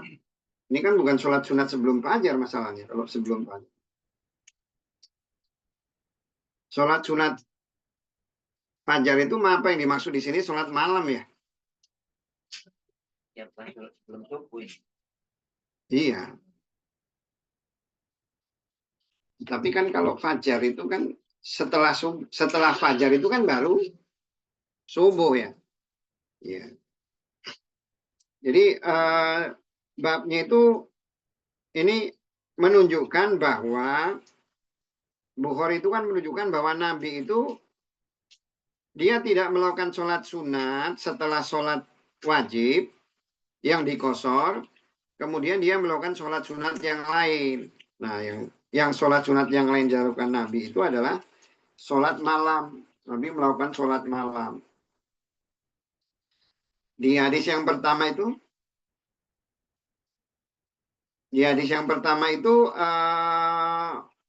ketika Futuh Mekah itu Nabi itu melakukan sholat duha. Jadi kalau umpamanya kita lihat di satu-satunya hadis tentang sholat duha, yang sahih itu ya hadis ini sebenarnya. Nabi melakukan sholat duha itu ya sekali yang di Mekah itu. Jadi Nabi itu malah nggak rutin dia melakukan sholat duha. Cuman satu kali itulah Nabi itu melakukan sholat duha. Kalau menurut hadis ini ya. Kalau menurut hadis ini. Walaupun nanti ada hadis yang tentang keutamaan sholat duha, tapi di bab keutamaan sholat itu tidak muncul sih di hadis yang sahih itu. Lebih banyak mungkin hadisnya hadis dhaif. Nah kalau umpamanya ditanyakan apakah kalau orang melakukan sholat duha terus menerus boleh ya. Kalau sesuai dengan madhabnya Imam Syafi'i, sesuatu yang sudah dikerjakan Nabi itu bisa menjadi sunnah terus menerus, sholat sunnah. Kenapa Nabi itu? Kalau kita lihat kenapa Nabi itu nggak terus menerus melakukan sholat duha? Yang pertama supaya itu tidak diwajibkan kepada umatnya. Kemudian kalau kita kaitkan dengan hadis, sholat duha itu kan kebanyakan untuk itu ya rezeki kan ya, rezeki ya. Sapi neraka bukan? Apa? Sebenarnya untuk menghindari siksa neraka. Ya semua sholat sih kalau ngomongnya. Semua sholat itu menghindari api neraka. Itu maksudnya orang kan kalau sekarang kan ngarepin sholat duha itu biar lancar rezeki gitu. Kebanyakan seperti itu. Makanya Nabi juga nggak terus menerus.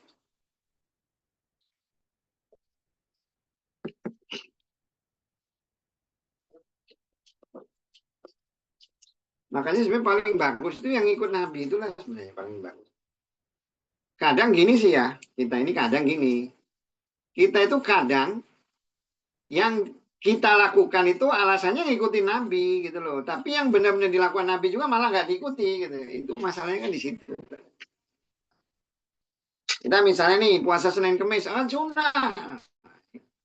Karena yang dikerjakan dia Yang dikerjakan dia yang dibilangin sunnah.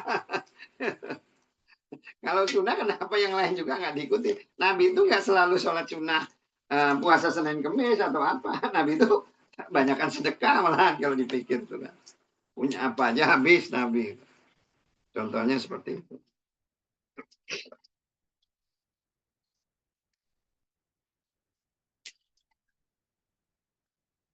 Ya, tapi tetap sholat malam ya, sholat malam. Nanti ada bab sendiri untuk bab kitab tentang sholat malam ada tersendiri.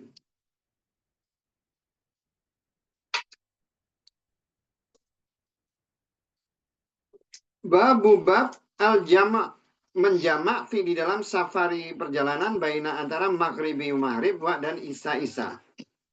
Hadasa telah menceritakan kepada kami Ali ibnu Abdillah qala berbicara dia. Hadasa telah menceritakan kepada kami Sufyan qala berbicara dia sami itu mendengar aku az-Zuhri dari Salim dari Abi bapaknya qala berbicara dia karena ternyata Nabi sallallahu alaihi wasallam yajma'u menjamak dia baina antara maghribi maghrib wa dan isa. Ida apabila jada bersungguh-sungguh bi dengan hiknya sairu perjalanan, maksudnya ingin pergi gitu, ingin melakukan perjalanan. Sairu itu ingin melakukan perjalanan. Sair itu sebenarnya itu perjalanan di malam hari gitu, sair. Wa dan kola berbicara Ibrahim ibnu Tuhman dari Al-Husain Al-Mu'alim dari Yahya ibnu Abi Kasir dari Ikrimah dari Ibnu Abbas radhiyallahu anhuma. Kola berbicara dia karena ternyata Rasulullah SAW ya jema'u menjamak dia baina antara solat ad-duhur wa dan asar. Ida apabila karena ternyata ala di atas duhur ala pada duhur sairin perjalanan wa dan ya jema'u menjamak dia baina antara maghrib wa dan al-isa.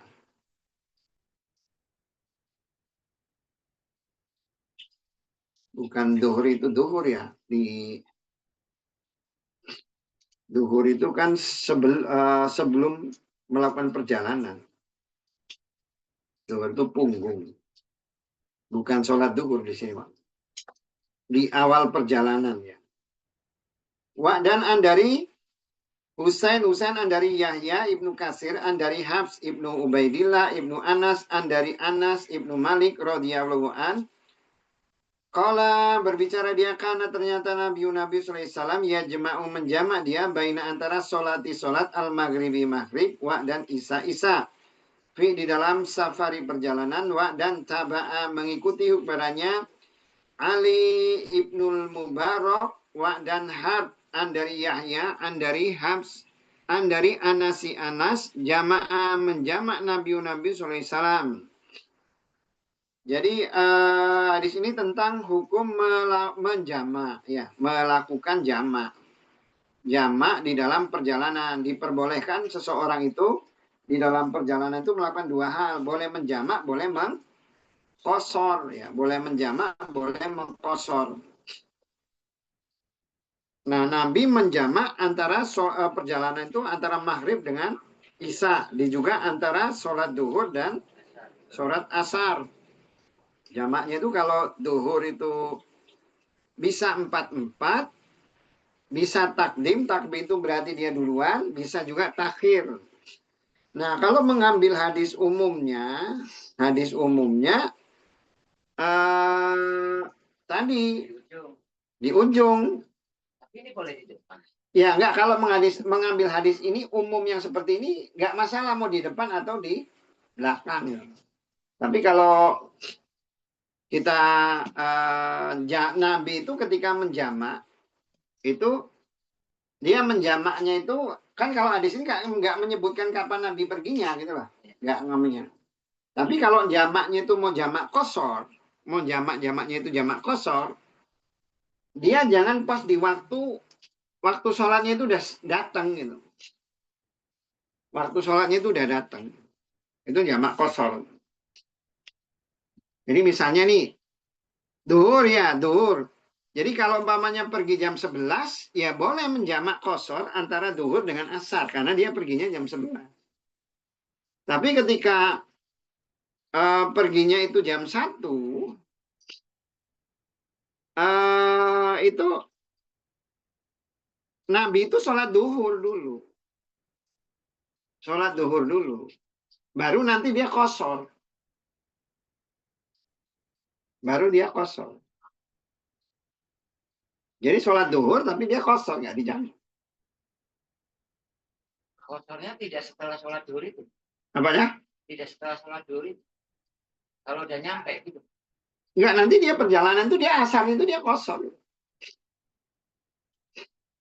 Oh, pas waktu sholat asarnya itu. Iya, dia qashar.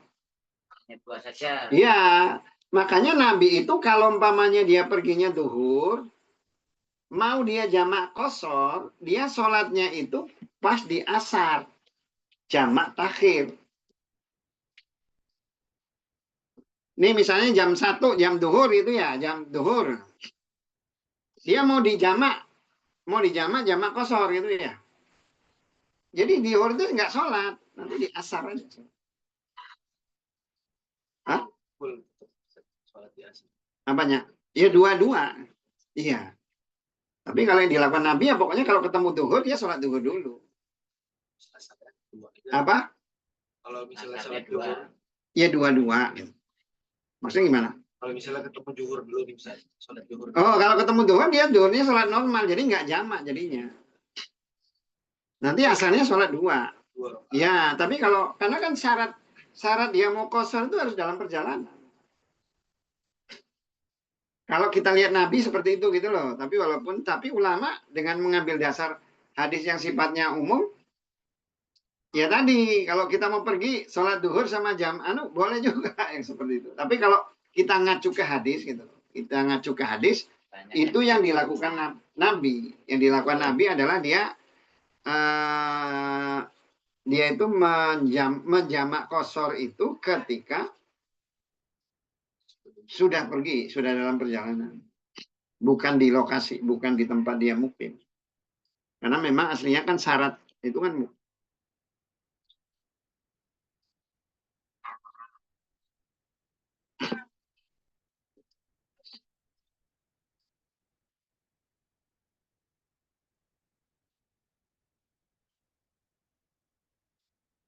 Nah, gimana kalau umpamanya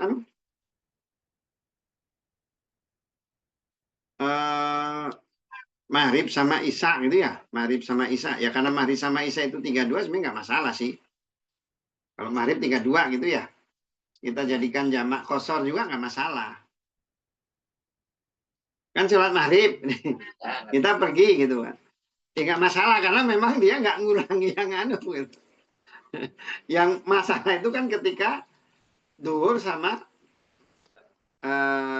asar. Tapi juga Nabi juga tidak pernah melakukan ini yang jamak itu maghrib sama itu jamak qashar maghrib sama itu di waktu maghrib nggak pernah juga Nabi. Nabi itu menjamak antara maghrib dengan isya itu di isya.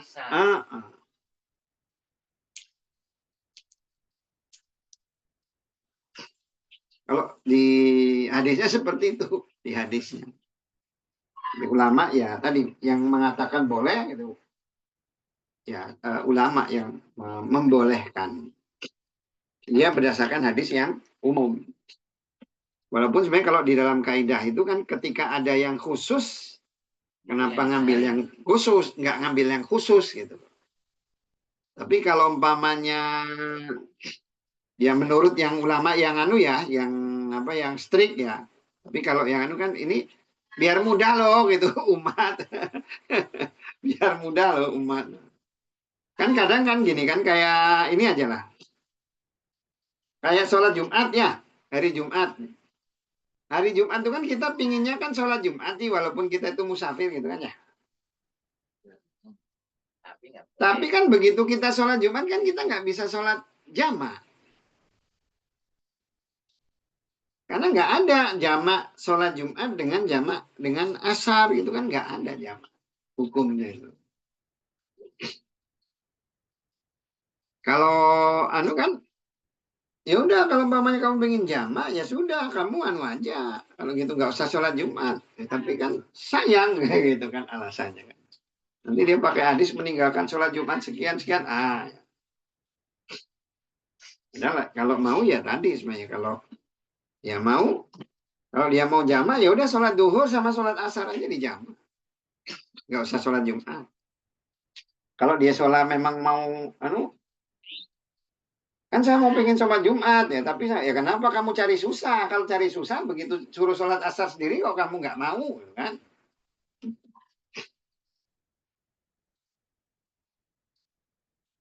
Kok ada bau bangkai apa sih? Tikus ya? Di kucing ya, kucing bawa apa? Bab yu'adzin, berazan atau yukim, mengumandangkan iqamah ida apabila menjamak baina antara maghribi maghrib dan al-isya. Hadasa telah menceritakan kepada kami Abu Al-Yaman kola berbicara dia. Akbaro telah mengabarkan kepada kami Su'aib dari Az-Zuhri. Kola berbicara Akbaro telah mengabarkan kepadaku Salim dari Abdullah ibnu Umar radhiyallahu anhuma. Kola berbicara dia, ro'a itu melihat aku Rasulullah SAW ida apabila ajala,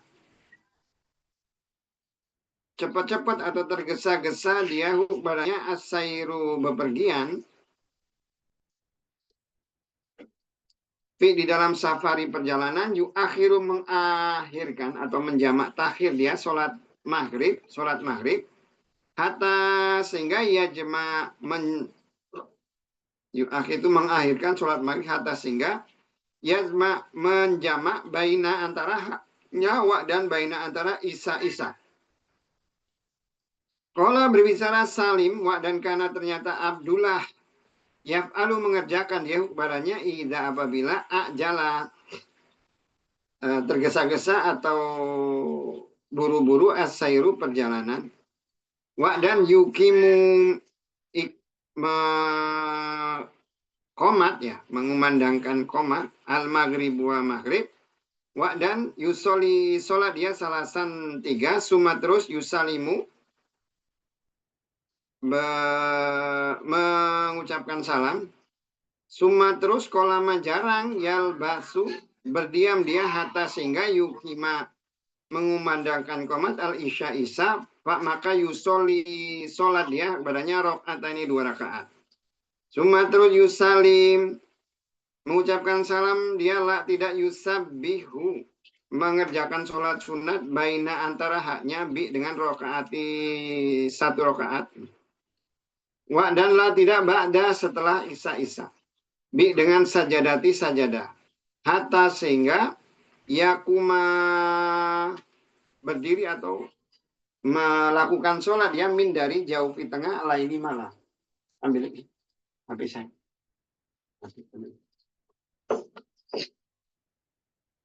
Sama capek kalau lupa.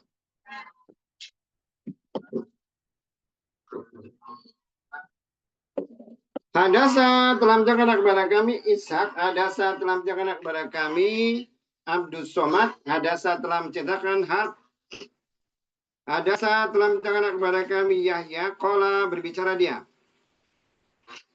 Hadasa telah menceritakan kepada kami Habs ibnu Ubaid ibnu Anas Anasunya Anas radhiyallahu anhu, hadasa telah menceritakan dia kepadanya Anasunya Rasulullah SAW. Karena ternyata dia yajma'u menjamak dia baina antara hata ini 2 ini as-sholata ini 2 sholat di dalam safari perjalanan, yakni maksudnya adalah al-maghriba sholat maghrib dan al-isya sholat isya.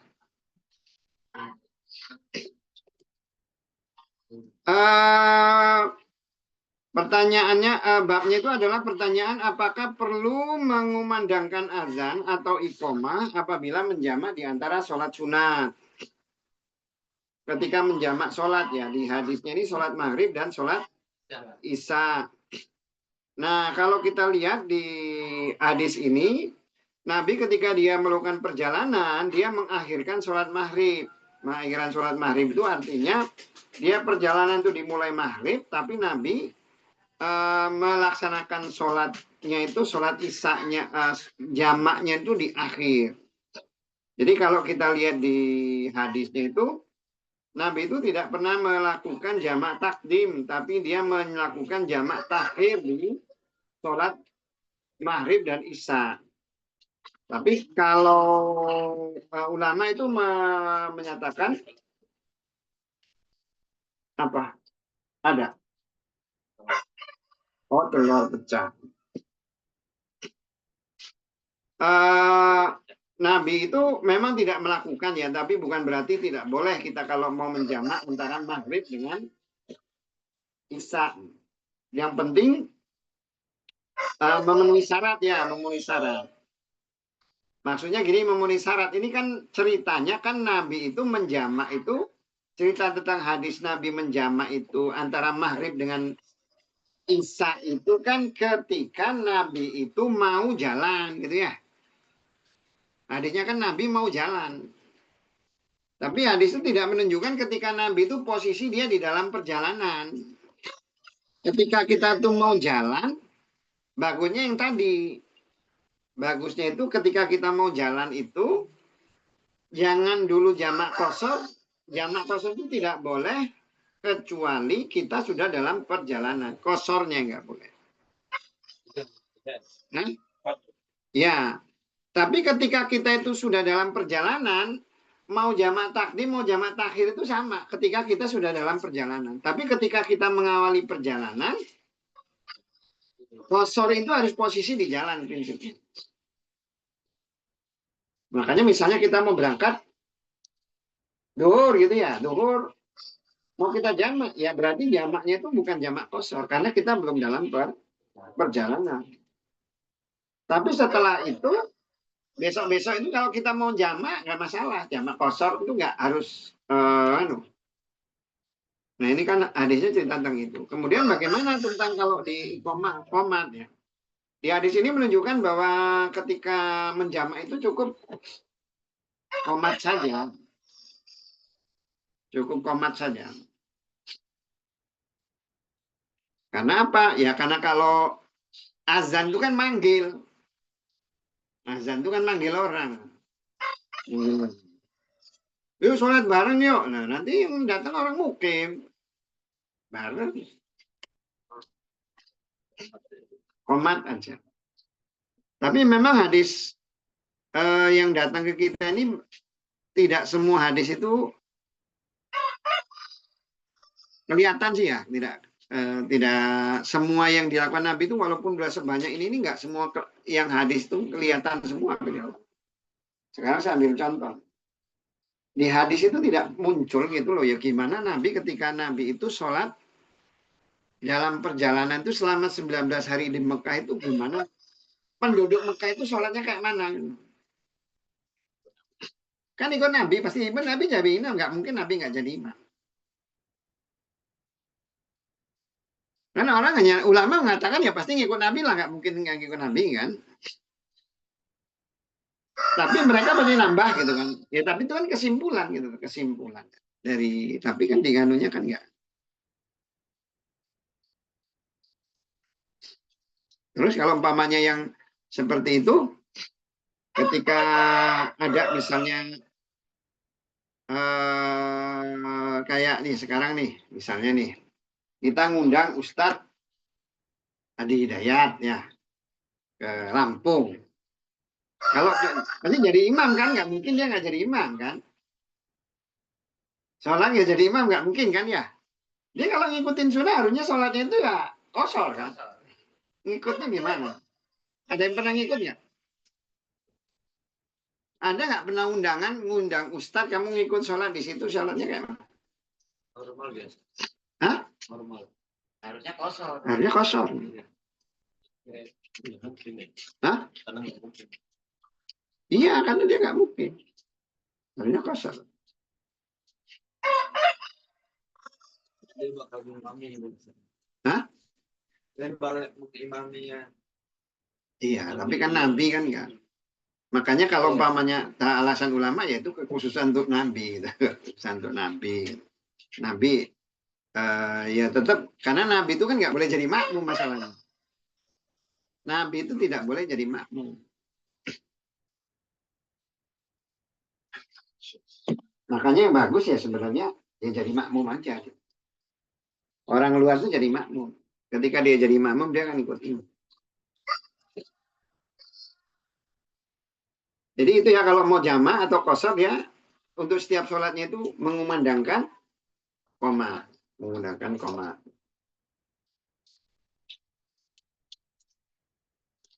Babu bab akhiru mengakhirkan duhur ila sampai al asri asar ida apabila irtahala berangkat qobla sebelum an bawa tazigho condong asam su matahari.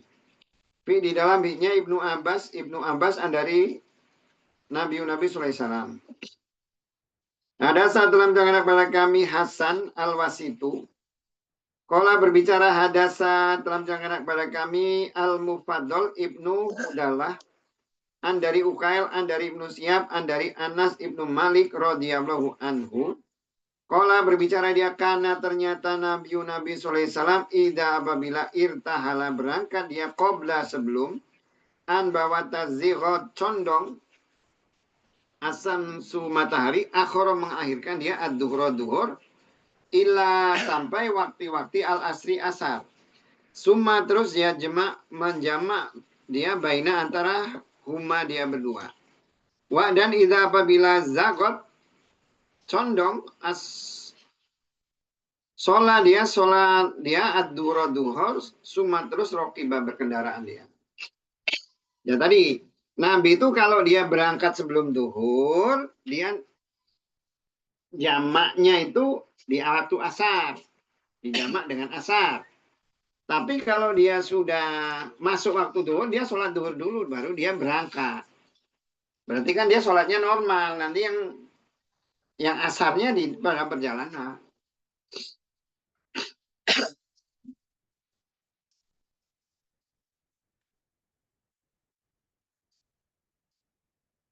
Tapi tadi ulama membolehkan sebenarnya kalau umpamanya itu membolehkan. Kalau umpamanya kita mau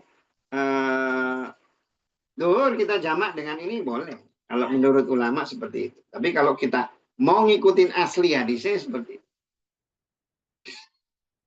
Masing-masing punya hujah sendiri-sendiri. Dia pakainya hujah ayat yang hadis yang umum. Babu bab ida apabila irtahala berangkat ba'da setelah mak yang zagot condong asam su matahari condong itu maksudnya tergelincir ya. Dari atas. Kan duhur itu ketika matahari berada di tengah ya. Ketika udah nyimpang ini kan udah masuk waktu duhur. Samsu matahari sholat duhur suma terus rokiba berkendara dia. Hadasa telah menjangan kepada kami Kutaibah kola berbicara dia hadasa telah menjangan kepada kami Al-Mufaddal Ibnu Fadola an dari Ukail Ibnu Syihab an dari Anas Ibnu Malik kola berbicara dia. Karena ternyata Rasulullah SAW ida apabila irtahala berangkat qobla sebelum an bawa tazigho condong atau tergelincir asam su matahari akhara mengakhirkan dia ad-duhur ila sampai waktu-waktu al-asr asar. Summa terus nazala turun dia pak maka jamaah menjamak dia baina antara huma dia berdua. Pak maka kalau zagot tergincir asam su matahari qobla sebelum an bahwa yartahila berangkat dia sholat dia ad-duhur suma terus rokiba berkendaraan dia.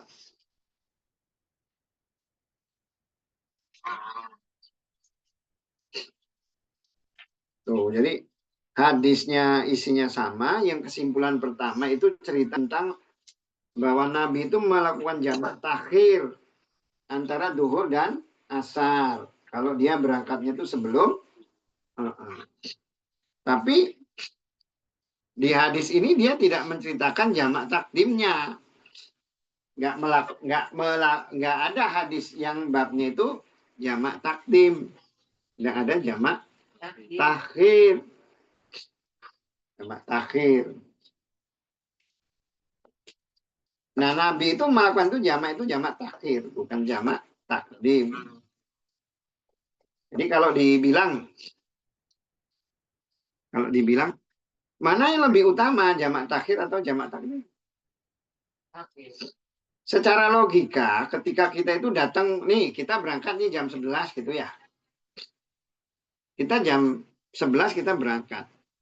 Tiba-tiba jam 1 kan udah masuk mulai waktu duhur nih. Iya, apa-apa gitu kan. Ya, sholat yang lebih utama kan sebenarnya kalau kita mau menggunakan logika gitu. Tapi enggak. Nama-nama jalan jamak takhir ya. Nunggu asar. Nunggu asar. Makanya kalau mau bicara utama nggak utama itu nggak menurut logika. Kalau utama nggak utama itu nggak menurut logika. Menurut yang dilakukan Nabi, itulah hebatnya. Makanya kalau kita pikir tuh Nabi itu manusia hebat itu. Jadikan contoh sama Allah itu. Dijadikan contoh, bayangin aja. Jadi kalau orang kita itu nganggap Nabi itu manusia, gimana ya kedudukan Nabi itu oleh Allah itu, perilaku Nabi itu ya dijadikan panutan. Dijadikan panutan. Malah nanti di hari kiamat itu semua Nabi itu minta, bayanginlah seluruh orang minta supaya cepat dihukumi. Minta ke Adam, minta ke Ibrahim, minta ke Nuh, minta ke semuanya, nggak ada yang sanggup. Begitu Nabi yang ngomong itu Allah itu mengabulkan. Dan kita beruntung itu bisa jadi umatnya Nabi.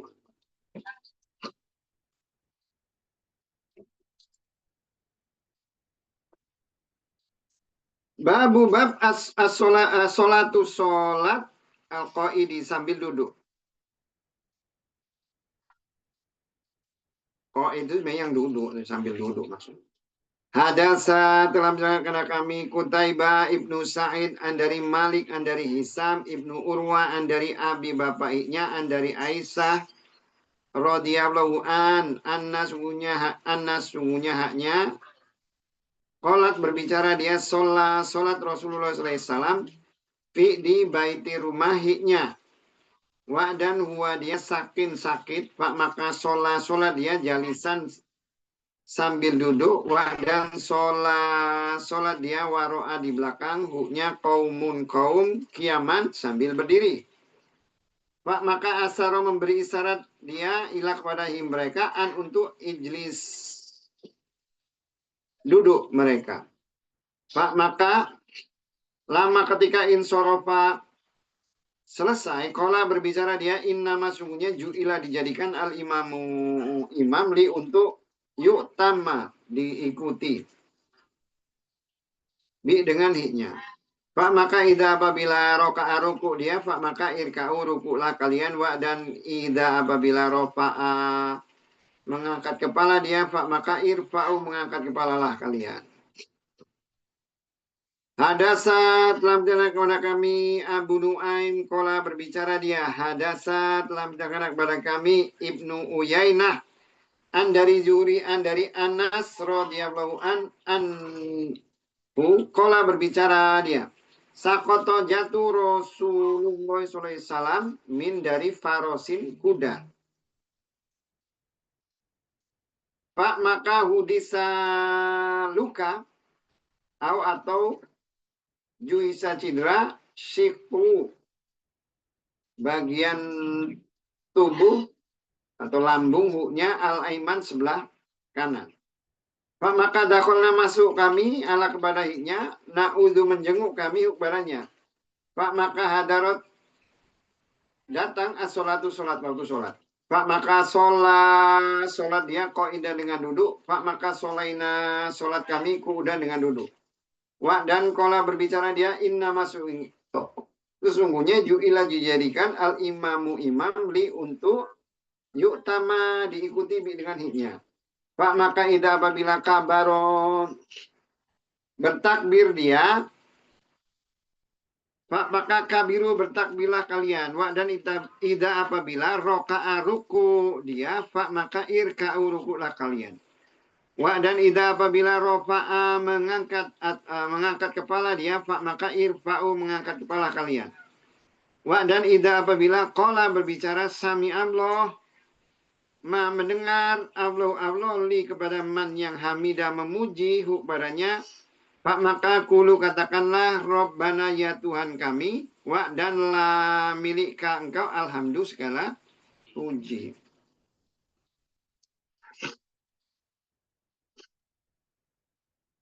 Jadi babnya itu bab sholat sambil duduk.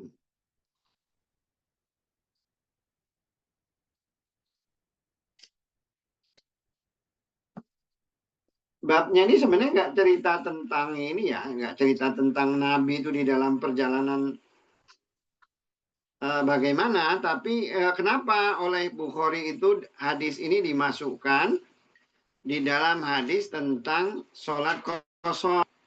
Maksudnya gini, ketika kita itu sebagai musafir, kemudian kita itu diam di suatu tempat, atau kita sholat di suatu masjid, maka kita kan sunahnya itu kan qasar ya, sunahnya itu qasar. Nah, gimana ketika kita sholat di masjid, apakah kita harus ngikut imam atau tidak? Begitu kita itu ikut imaman, ya kita ngikutin imam. Kita itu ngikutin imam. Jadi kalau imamnya sholat itu full, ya kita sholatnya full. Kecuali, jadi kalau mau kita ngambil jalan tengah ya, kita mau ngambil jalan tengah gini. Kalau kita itu datang di awal, ya berarti kita ikut full. Tapi kalau umpamanya kita itu datang pas misalnya itu sedang tahiyat awal, misalnya sholat duhur ya, kita datang tahiyat awal. Maka kita niatkan aja kita qasar, jadi kita ngikut aja, tapi kita nggak perlu nambah lagi 2 gitu. Kita cukup sholat kita 2 rakaat. Iya, 2 rakaat terakhir itu aja, nggak usah nambah 2 lagi. Gitu. Jadi itu yang artinya kita ngikutin hadis bahwa imam itu dijadikan imam itu untuk diikuti. Kemudian juga kita juga mengikuti hadis bahwa Nabi itu tidak pernah sholat sempurna ketika di dalam perjalanan. Di dalam perjalanan. Yang masalah adalah ketika kita itu dijadikan imam, itu yang masalah. Kenapa yang masalah ketika kita dijadikan imam? Ya, ketika kita dijadikan imam sebenarnya kalau kita mau ngikuti Nabi, ya memang kita itu sholatnya sholat qasar ya. Cuman dengan keterbatasan ilmu orang, ketika kita itu sholat, misalnya sholat duhur, kita jadikan imam 2 gitu loh. Orang pasti semua di belakang tuh subhanallah semuanya. Ya sudah, kita sholat itu aja. Sholat full nggak sah. Karena kita memang dijadikan imam. Yang terbaik ya kita itu malah paling bagus. Tadi kita itu jadi makmum aja lah kalau udah di luar perjalanan. Jadi makmum. Makanya oleh Bukhari itu hadis ini walaupun nggak cerita tentang di dalam perjalanan, oleh Bukhari itu dimasukkan di dalam bab mengqasar sholat ya, supaya kita tahu bagaimana aturan-aturan ketika kita di dalam perjalanan, kemudian kita sholat di masjid ya, di masjid atau kita itu ngikut menjadi imam seseorang. Kalau masalah yang dia ngikutin Nabi, dia harus sholatnya qasar. Ya Nabi itu kekhususan ya, maksudnya kalau Nabi itu ketika dia datang ke suatu tempat, nggak mungkin dia jadi makmum. Ketika kita dijadikan imam, ya mau nggak mau kita harus sholatnya itu.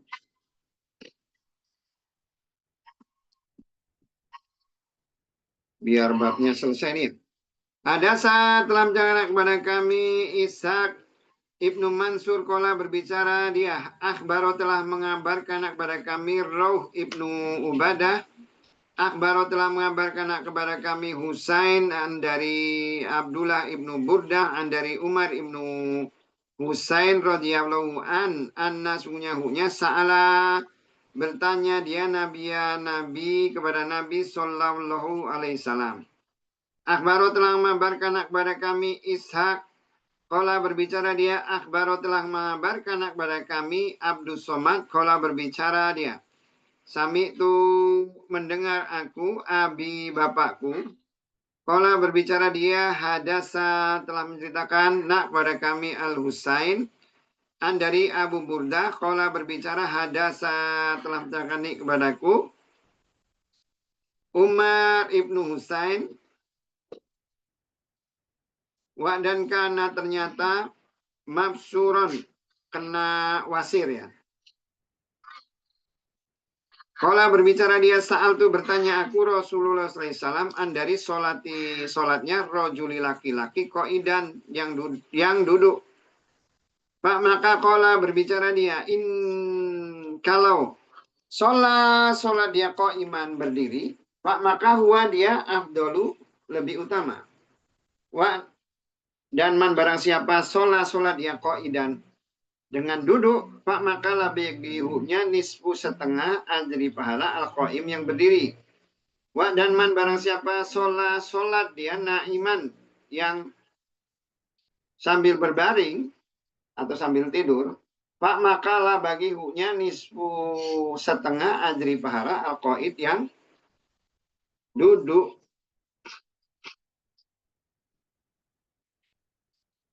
Orang sakit wasir. Jadi nanya tentang gimana kalau sholatnya orang yang sakit wasir. Nah, kata Nabi kalau orang sakit, orang yang sholat berdiri, orang yang duduk, setengah pahalanya itu setengah dari orang sholat berdiri. Kemudian orang yang sholatnya berbaring, itu pahalanya itu setengah dari orang yang sholat duduk. Nah, ini kaitannya dengan yang sakit wasir ya. Sakit wasir kan berarti sebenarnya kalau orang sakit wasir bisa berdiri nggak? Bisa, walaupun dia mungkin ada sakit ya. Ada sakit. Ada sakit. Karena kalau kita lihat kan la yukallifu nafsan illa usaha. Allah itu tidak akan menuntut untuk seseorang itu sesuai dengan kemampuannya. Jadi kalau hadis ini kalau memang orang itu sebenarnya masih bisa berdiri, ya bagusnya berdiri. Kecuali kalau orang itu memang dia lumpuh gitu loh, nggak bisa berdiri, nggak bisa apa ya, tetap pahalanya sama dengannya. Karena dia memang tidak bisa. Tapi kalau memang dia bisa, kemudian dia memilih mungkin karena sakit atau lebih repot, maka pahalanya jadi setengahnya. Pahalanya jadi setengahnya. Nah, masalahnya kan masalah utama kan pahala itu kan nggak kelihatan sih ya. Masalah pahala nggak kelihatan. Kelihatannya itu nanti. Kalau orang udahlah enak duduk aja kan cuma kurang setengah. Tapi nanti mungkin kalau di akhirat dia nyesal tahu gitu saya salahnya diri. Karena pahala nggak kelihatan. Oke, jam 10. Ada pertanyaan nggak?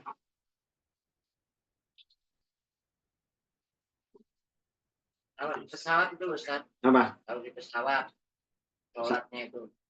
Ya ngadep kursi sesuai kursi aja lah. Wajib. Hah? Yang wajib. Ya kan kalau itu kan kalau ngomongin kendaraan zaman dulu sama sekarang kan agak beda gitu ya. Kendaraan zaman dulu kan kuda atau apa kan bisa diarahkan ya. Kalau pesawat kan memang bukan kita anunya. Kemudian kan ceritanya kan cerita kita itu jadi pengendara kalau di zaman dulu. Kita yang bisa ngatur. Kalau pilot gimana kalau banyak pilot mau sholat? Nah kalau sekarang kan pilot itu jangan kita pikir gini ya. Jangan kita pikir pilot angkasa bebas dia ngadep kemana aja. itu jalan itu udah ditentukan di atas itu. Dia mau lewat mana-mana itu udah ditentukan, bukan asal itu. Jadi kayak jalan raya, kalau kayak pilot itu udah ngelihat atas itu kayak udah jalan raya. Ada jalurnya, nggak bisa dia bebas. Ya kalau nggak nabrak deh nanti. Jadi kalau di kapal laut kan itu udah apanya? ngadep kemana kapal kiblatnya otomatis. Ya kalau kapal laut kan kita masih bisa mengarahkan sih ya mana sih. Kalau kapal ya nggak. Kita kan posisi bisa ngatur kalau. Jadi ngadep kiblat dulu lah kalau di kapal laut. Tapi kalau di kapal apa itu namanya nggak bisa nih kalau di pesawat. Oke, kalau udah cukup. Yuk, kalau nggak ada kita doa ya. Amin amin ya rabbal alamin. Allahumma anta malikal mulk tu'ti mulka man tasha wa tu'izzu man tasha wa tudhillu man tasha. Biyadikal khair innaka ala kulli shay'in qadir. Rabbana dhalamna anfusana fa in lam taghfir lana kunana minal khasirin. Rabbana inna ala dzikrika was sukrika wa husni ibadatik. Rabbana ighfir lana dzunubana wa liwalidayna warhamhuma kama rabbayana shaghira. Rabbana aslih lana dinana alladzi bihi ismatu amrina wa asli dunyana alladzi fiha ma'asun wa asli akhiratana alladzi laiha ma'adun. Waj'al hayatan ziyadatan lana fi kulli khair waj'al mautan rahatan lana min kulli shar waj'al kullal qada lana khair. Rabbana inna nas'aluka khairu hadil yawm wa khairu ma ba'da wa na'udzubika min syarri hadil min syarri ma ba'da. Rabbana inna nas'aluka khairu qada fid dunya wal akhirah wa na'udzubika min syarri qada fid dunya wal akhirah. Rabbana inna nas'aluka al-jannah wa ma quraba ilaiha min qawlin a'mal wa na'udzubika min dzalika wa ma quraba ilaihi min qawlin a'mal. Rabbana atina fid dunya hasanah wa fil akhirati hasanah wa qina adzabannar. Rabbana taqabbal minna innaka antas samiul alim walhamdulillahi rabbil alamin. Allahumma sholli ala Sayyidina. Ya semuanya ya. Assalamualaikum warahmatullahi wabarakatuh.